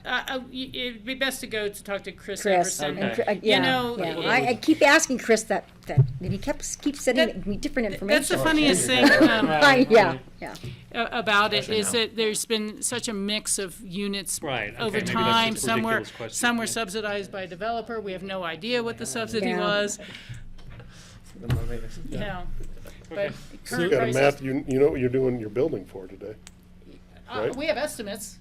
We, you Yeah, know, in it 5 hasn't years come if they in, go we have up. contingency. And we haven't set final pricing because of that, until you see your final bills. I mean, you have an idea. So what you're next building. We have an Steps. idea. Yeah, I think we're probably, Well, Chris had broken it down to FTEs. Yeah. And I thought that was an interesting, because I wasn't sure our FTE count per bedroom's accurate. Makes it look cheaper But per wasn't it like bedroom. 165,000 per FTE? And that's counting that a 3-bedroom probably has 4 people in it, you know, and who are working. so that's just off of memory. I don't know if that's right. And there's some, but I don't know if there's most of them like that. Right. I think most of the 3 bedrooms have 3 people in it. Yeah, I know, I agree. I Yeah. agree. That's what I'm saying, the FTE credit Needs has to to be be really readdressed. rejiggered, and, Yeah. but we'll try to get that information. He gave it that presentation last okay. time. So- Yeah, and I'll bring back a updated chart. We can bring back an example of a survey that we would like to send out at the next meeting as well. And see if we missed anything, see if there's anything else that you guys think should be added to it before we actually disseminate it. Yeah. But this discussion has helped. There I have, because honestly, it's some of the, you guys even mentioned some of the questions that we have. And I also want to double check, because I don't know if our system shows, if Home Track shows, in fact, I don't think it does, it notes a single-family home. But it doesn't always note how many bedrooms are in that. Because a lot of times when we got them into the system, like a lot of the Woody Creeks, we didn't know. But we have tried to take a lot of the information in the assessor's database and incorporate that into our database. It's just, I'm not sure how much we have on that. Yeah. Because some of the single-family homes, like when the North 40 was built, and I had tried to figure out their sales prices on that and did site visits on all of them. I didn't always note how many bedrooms there were. And there are still owners at the North 40 that still have not provided me their receipts. So they're, Damn it, John. yeah. So, and honestly. Get a loan. Well, and have because the assessor's evaluation. office, I told the assessor, I said, you should value it at $200,000 because they haven't brought in their receipts yet, and it's just the appreciation of the lot. But they know there's a house there, so they put some type of value on it. But yeah, My neighbors across the street, that was, Following she the was a city rules. council member that across the street. She didn't have all her receipts, and she No. probably, my neighbors got a heck of a deal when they yeah. bought her And, house. one of the first buyers who didn't have it, I said, how do we value your place? I don't know what you spent on it. This is what you should sell it for, your appreciated value of the lot. We did go through a bunch of stuff and we did up it, but, because most people, they built in 2000, Two. yeah, and they don't have the receipts anymore. Well, geez, people know they need it for their tax bill at the end of the year when they sell it in capital gains. Yeah. You can't just blow that stuff off. So we even sent out a couple of letters at one point in time saying, just want to remind you, Okay. but, And then Y'all are so, the same to me. so the next meeting then, And we'll everybody go else. through the sort of proposal, and then the idea is to get that in front of the city and, I guess, county, if we're gonna be, doing the pilot program, Any- we still have a little bit to work with for the pilot program. right, I mean, Yeah. but I guess the idea is, I'd like to try Some and, funding. start to work the on funding getting split that. on the Right. one item we were right, discussing. I'd like to try Yeah. and get that to those bodies as soon as possible, just given the time frame of Yeah, So if we it's move not so that big of a rush, expeditiously? but Okay. we'll talk about it and bring it up. We'll do board reports next week. And we'll see what information we can pull out of this year's packets as well. Okay. Yeah. Sounds like a game plan. Great, well, I think it's a great start. Yeah. Okay, well, with that, we'll go to Board of Directors comments. And I'll start here. Let's see. Looks like nobody left online, so we'll just start with Rachel. I think I've really said everything tonight. Thank you. All right. I've said enough. Kelly? I don't really have a lot. I guess, I would love to hear more. I think I may have missed a meeting, so maybe for next meeting's, executive director report to hear more about what's going on with the Woody Creek, pilot project over there. And our boards, any board involvement with that would be great. And we will be talking about short-term rentals at BOCC and looking at our ordinance again next week, if that is an issue that anyone here cares to call in about. Is that, I haven't followed since last time, is it coming back in a different version, or are you guys reconsidering? It is coming back in an amended version. And I haven't fully dove into all those, but there's, yeah, they will look different. Stevie? I just have one. We've been talking about additional data to find out. Cindy was just mentioning what people do for work once they're in is something that I think we should have a better sense of. So in the annual or whatever, rather than just saying, do I work? What is my current job? Income, whatever, I think is information we should start asking for. You think APCHA should know that? I do. I have grave privacy concerns about that. And I guess maybe it's because I worked in a pharmacy and had to take the HIPAA training for people's personal information. But, and I also am someone who once had someone decide to pay my boss a visit and ask could I be fired because I was supporting paid parking in the downtown core and it was going to ruin Aspen. And that's what putting someone's employer information in files and public records. Well, it shouldn't be public record, no matter what. To me, it shouldn't be public Well, record. if this board is going to see it, it starts to become public. To And me, if- all and anybody if- should say is we have 20 people who live in our units that work at City Market. We have 40 people who work for the ski company. I do not think names should be, and I 100% agree with you, I do not think names should be associated with where they work. Well, if I could finish one other comment, I think that this is leading towards some constituents' interest in prioritizing job types for APCHA Right. housing and eliminating job types from our community. It's a slippery slope. I think it will really damage the image of APCHA to be going down that path. And, it's really not the government's business who I work for unless they have a complaint and want to look at my tax forms to show that I wasn't working last year. I think it starts to be Big Brother all over the place in ways that aren't necessary. And I think there is unless you're asking the ski company, well, how many are chefs and how many are maids and how many are management and how many are this or that, what good is the information, And I just don't want to go down that road. I've heard people saying, well, if you're only working for one person, like maybe a caretaker for Tom Isaac or something, is that valuable? And then the next question is, well, if you can buy your services online, like an accounting firm or a graphic artist, do you really need to house them in Aspen? Isn't this just for people who work on the mountain and in hotels? And maybe we shouldn't even let anyone who works on Red Mountain or for Red Mountain homeowners, because they could put them in a spare bedroom or they could have an ADU, and they are not supporting the resort. Or should people in Aspen who paid the rent get to hire whoever and they get housing, whereas people in the county who didn't have a rent don't get And any of that don't housing? even have any resource towards new housing, because there's lots of tax opportunities you can ask the public. I know, I'm trying. I'm trying to get my board on with us. Well, I'm trying too. We're putting a hard stop over here to let them know what the outcome's gonna be. I'll respond. I mean, I think that those are all totally appropriate concerns that I share. Yeah. But, earlier today, you said that, to solve a problem, we have to have the best data and understanding towards it. And so I think it's unreasonable to say we want data over here, but we don't want it over here because we fear it could lead to outcome X. Data does not create an outcome. Data just informs the conversation.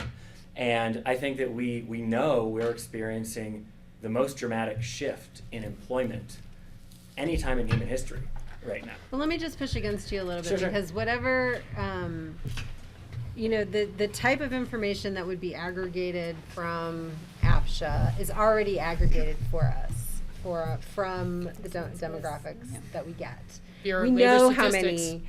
we know how many jobs are in a certain sector. We know what people's wages are. Those are the information that I think could inform maybe what you're asking while avoiding the political ramifications of that specificity. Yeah, got it. I don't know what the best way to get that information. I just know that the job market is changing faster than it ever has, both locally and internationally.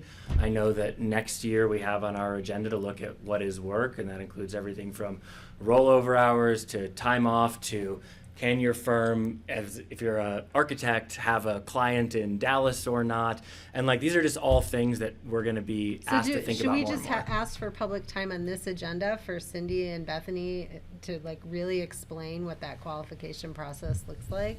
Because that's what they're dealing with eligibility all the time.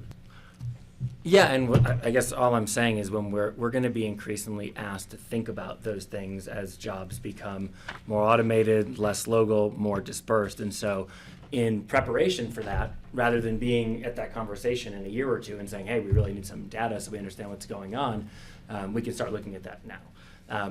What the best way to do that is, don't know. But I do think it's important that we start to understand the changing workforce dynamics in our community. Well, I mean, Skibby's got a point a little bit with, let's say I take a job as a mortgage processor and just process mortgages on my computer all day long in my office. Do I need to do that in my house at North 40? I'm doing mortgages all over the country. No, I don't. But I live in town, or I live in a, so some of that's the question, right? Somebody's working for an insurance company based in Colorado Springs, and now they're not working in the community, but they're making a good income working remotely. Do they need to be living in employee housing at that point? Well, but they wouldn't qualify. To be, Online yeah. now. you You have can to do all be- your banking online. You don't really even need a physical Yeah, but they bank wouldn't anymore. qualify to be an APCHA. Right. But they did You at would- one point. Yeah, but So you when would you do an affidavit, re-qualify and you would lose your housing. Yeah, and by my point, when we talked about this, I think before many of you, but you were on the board, some of us were on the board, we had this initial conversation a couple years back, right? And there were board members who were saying, hey, we need to prioritize the bus driver first. I wasn't on that side. I was saying that as long as the business is here and you're paying taxes here and you're a community member here, that should be enough, right? So don't take my suggestion that we find data as proof of what my position is. I'm just saying what you said, Rachel, earlier, which is we know this conversation's coming. It's going to be driven by people who want to undermine APCHA. It is currently being used as that. And when it is, the worst thing we can say is, you're right, we don't know. It's We've done two things to try to get statistical information. And one, we base our categories on, it's area medium income. And the other, to try to really hone in on the job market and the valley market, is research that Chris Everson has done for Burlingame 3. And that includes the Bureau of Labor Statistics. And that has how many are farm jobs, how many are hospitality jobs, how many are transportation jobs, how many are government jobs. So we know what the makeup of our workforce is now, and we have data that goes back 10 years so we could see what the change is. And I know what the fear that people are afraid of is the real estate industry, and the needs of second homeowners is going to suck off all the workforce from the community. So we're going to respond by trying to make rules that individuals can't hire and employ and pay someone Social Security and taxes and their wages. It only can be businesses that serve multiple people, or something physical presence is this new desire. I've gotten emails from people saying only essential workers in the community, and that is just not what the community plan calls for. And if city council or the county commission or elected leadership started saying that's what we want APCHA to do, then I would take that. But as APCHA, that's not what I want to do. And I'm really concerned that, perhaps before you were here, Allison, but you were covering us, this board talked about really doing outreach to a lot of different groups about regulation changes. And that fell off the plate because of COVID. We know why that happened.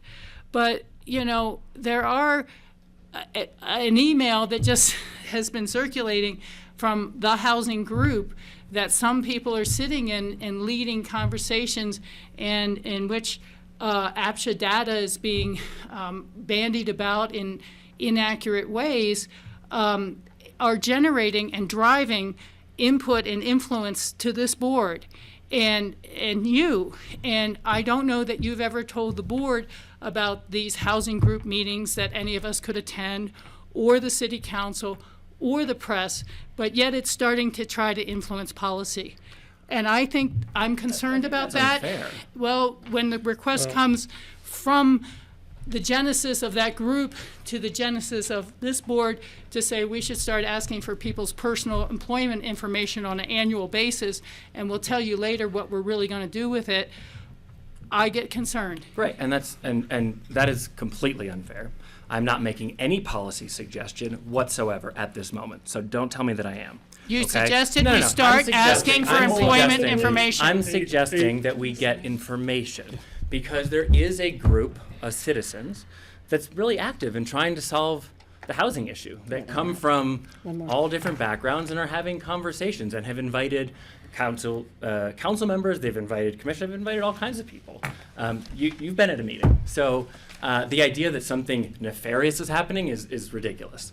What I am suggesting is that there are, I would say there's kind of, well, there's two different, let's say, archetypes within that group. I would say the vast majority of that group are really well-meaning individuals who support. I don't think there's a formal name. It's just that, you know, Here House does all these community forums. Okay. So they've done them on the environment, they've done them on mental health, they've done them on housing, they've done them all over the place. Most people in the group are incredibly well-intentioned, care about the community, our values, and are bringing forward their expertise to try to workshop problems. I think there is a much smaller contingent, maybe as small as one, who do have a goal of undermining this institution. That's my observation. I can't say what's in their head, but I've seen their actions. And I think that the best way we can insulate ourselves from that threat is to demonstrate that we do have command of what's happening, we have a full understanding of the situation, and from that data, we have arrived at a conclusion that is community focused. I think if we fail to do that, it will be presented as us sweeping something under the rug, and I think that's actually going to harm us a lot more. So I'm very sensitive to the concerns you guys have raised about privacy and the rest of it. So can I be Sure. make a productive suggestion here? I guess I would just say that perhaps you bring it back to your board and I will bring it back to my board on just this general topic. It's bubbled to the surface for the BOCC as well, because I agree with Rachel that any sort of conversation related to, that leads to a conversation about who gets prioritized and who doesn't is very much a political one.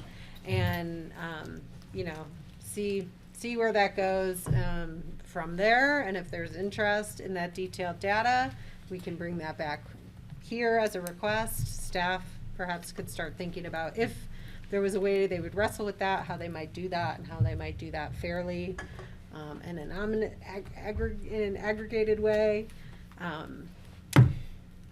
So that's what I would offer. Go ahead. I'm afraid even if it's aggregated, though, it's still going to be used for prioritization, and I mean, It will, but that's the political Well, question. yeah, And I it will is. say there have been members on my It board is. who've said, you know, I wish we could house tradesmen. And, you know, okay, Yeah. sure. We don't know if those tradesmen are going to help Yeah. go to your house or if they're going to only go to Red Mountain. You know, so I do get that, but there is this conversation that's happening. Yeah, that's not something I would support. And I'm happy to drop it too if everyone thinks it's a terrible idea, but I will tell you these questions will continue to come up. They're reasonable questions, and I think anytime we choose to not be informed in how we respond is a mistake. I think I will just say, to me personally, the question is completely misplaced and based on a larger premise that, again, I think is that we do not have housing for the whole continuum. And we do not have housing for everybody. And the market is not filling any of that housing in a lot of ways. Right. And so wherever you fall, whatever your demand along the continuum falls, whether your interest is dealing with homelessness, providing workforce housing, providing senior housing, supportive housing, whatever, you know, that to me is the big question there. And people are going to choose their slices of interest of problem that they want to solve, and so they're going to seek data to answer that question. So that's what I would just ask everybody to keep in mind when you're thinking about I this think topic. that's totally fair. And just to, guard my own integrity, the city already does this, right? We say that there are a special class of people who work at the city who should have preferential housing over everyone else. I think everyone at the city should have housing, but I've been on record, and Rachel's been opposed to me on this, that I think we would be best to have everyone on the same playing field. So I'm not coming at this from desiring preferential, just having good information. I think that's how we best defend against this threat. I know we don't need to go too much further, but the city is a business as much as it is a political body. It has deliverable services, it is committed, and it's used some of its revenues as a business to invest in the housing, to deliver those services at an affordable cost. Unfortunately, there are many long-standing businesses in this town for decades who never invested in affordable housing. And their effort now is to say, how do we change the nature of the community sustaining program into one that is strictly about workforce, and that people who work here now are relatively disposable and should be disposable as soon as they've broken their hand or they reached 65 or whatever. That's never been the community plan and intent. And I know, Skippy, that we both share those same values. But I am concerned that the greater argument is out there because the pie's not getting bigger and everyone wants a bite off of everyone else's slice. And to that end, it's about which jobs don't matter to us anymore and which jobs are personally important to me. And that is not what this program is about. And it would be great to see more of the business community choosing to invest rather than try to overpower. I think we've seen a lot of good business community players that put an awful lot of effort into that and have created a lot of housing. But there was a dependence on the free market down valley as always being the safety valve. And I don't care whether it was sheriff's deputies or whether it was middle management at a hotel. This supplied the need, and the lower end mobile home parks in the rest of the valley supplied some of the lower end workers, and that is simply gone. And there's going to be market adjustments because the landlords have sucked all the money out of the top, and the small businesses can't afford to pay the living wage anymore. You know, they're advertising starting salary at $18 an hour at Wendy's in Glenwood, and up to $24 for management. That's what our reality of Aspen is. And so that's why we're seeing the pressure to start to say, make this a company town, make these people only be here for that. And the problem really is, if you get into what is essential services, it's going to be your fire, your police, your sheriff, your bus drivers, your electric workers, and you will be able to fill the entire APCHA program with people who are essential workers before you get to your first chef, dishwasher, or ski patrol. And that's where we're at. And that's just reality. And I've been saying it for a few years now. I've had to fight and bleed for housing projects. You know, no one wanted Burlingame to be more than 150 units less than 20 years ago. Mick Ireland had to take an awful lot of heat and make some sacrifices to get that number bumped up to 330, and we're finally building the third phase. We're probably going to face real opposition on the lumberyard project. We really are. There are people who are very concerned, and rightly so, about the entrance to Aspen. But we're the only money partner in town trying to catch up on the shortfall.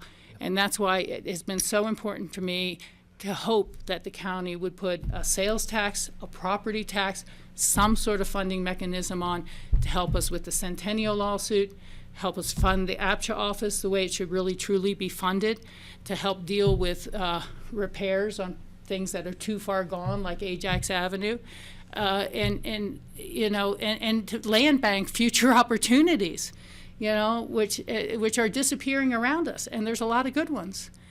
But it's like the whole burden is on the city of Aspen and what we can produce, and APCHA in terms of what we could change the policies around. So I'm just going to speak out and back against that every chance I get, and whenever I see it encroaching on us as the workforce, as the little people, the people who've put 40 years into this town and are now really being told to get out because others want something else. Thank you, and I'm sorry. Allison. I want workforce data.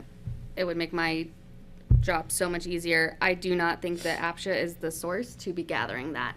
And there's no reason not to use it, whatever reasons you would want to, from the valid places that data can come from, like the census and some of these other places that have been mentioned, ACRA. But I mean, just as a reminder, essential workers this day 2 years ago meant our pot shop workers. It didn't even mean ambulance, you know, like cops weren't even leaving home. But if you worked at pot shop, your business was open and you were facing the pandemic. So that's exactly, they were working from home. I think that is my biggest fear, as well as prioritizing professions and what those professions mean for the community. There's this talk that, like, if you were a chef at a restaurant and then you went to be a chef at Red Mountain Home anymore, like, maybe you don't belong in APCHA, or maybe you're not. Like, you're the same person who comes here and loves Aspen, you know, for the same reasons as a teacher. Like, the workforce and their love for Aspen and their valid right to belong here is not really based on what they do for a living. And so I think that's why it doesn't matter to APCHA. It's, are you meeting the requirements that we have here now? Also, it would be impossible, right, to find out what you do. You are a chef, but you're also a masseuse and you're also a caretaker. Like, how would you, like, we know our workforce is wearing multiple hats, and I think they're all valid. And I agree with what's been said, that I would hate to start prioritizing. I also want to say yay to Maddie and Cindy, and thank you so much for your anniversaries and your time that you spend on us.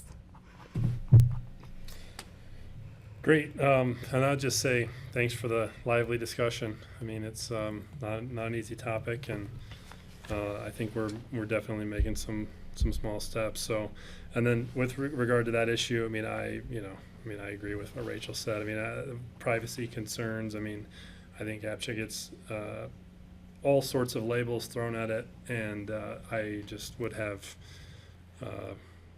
serious concerns if APCHA had that data. I mean, I think the data is already out there with the Bureau of Labor Statistics or whatever. I mean, if it's a restaurant worker, grocery store, people that work at banks, whatever, right? Those people are going to be in employee housing, right? So I think we've sort of already got the data, but that's just not something I would support. But that's all I have. So if Accept the motion to adjourn, Mr. Chair. I Second. would. Second from John.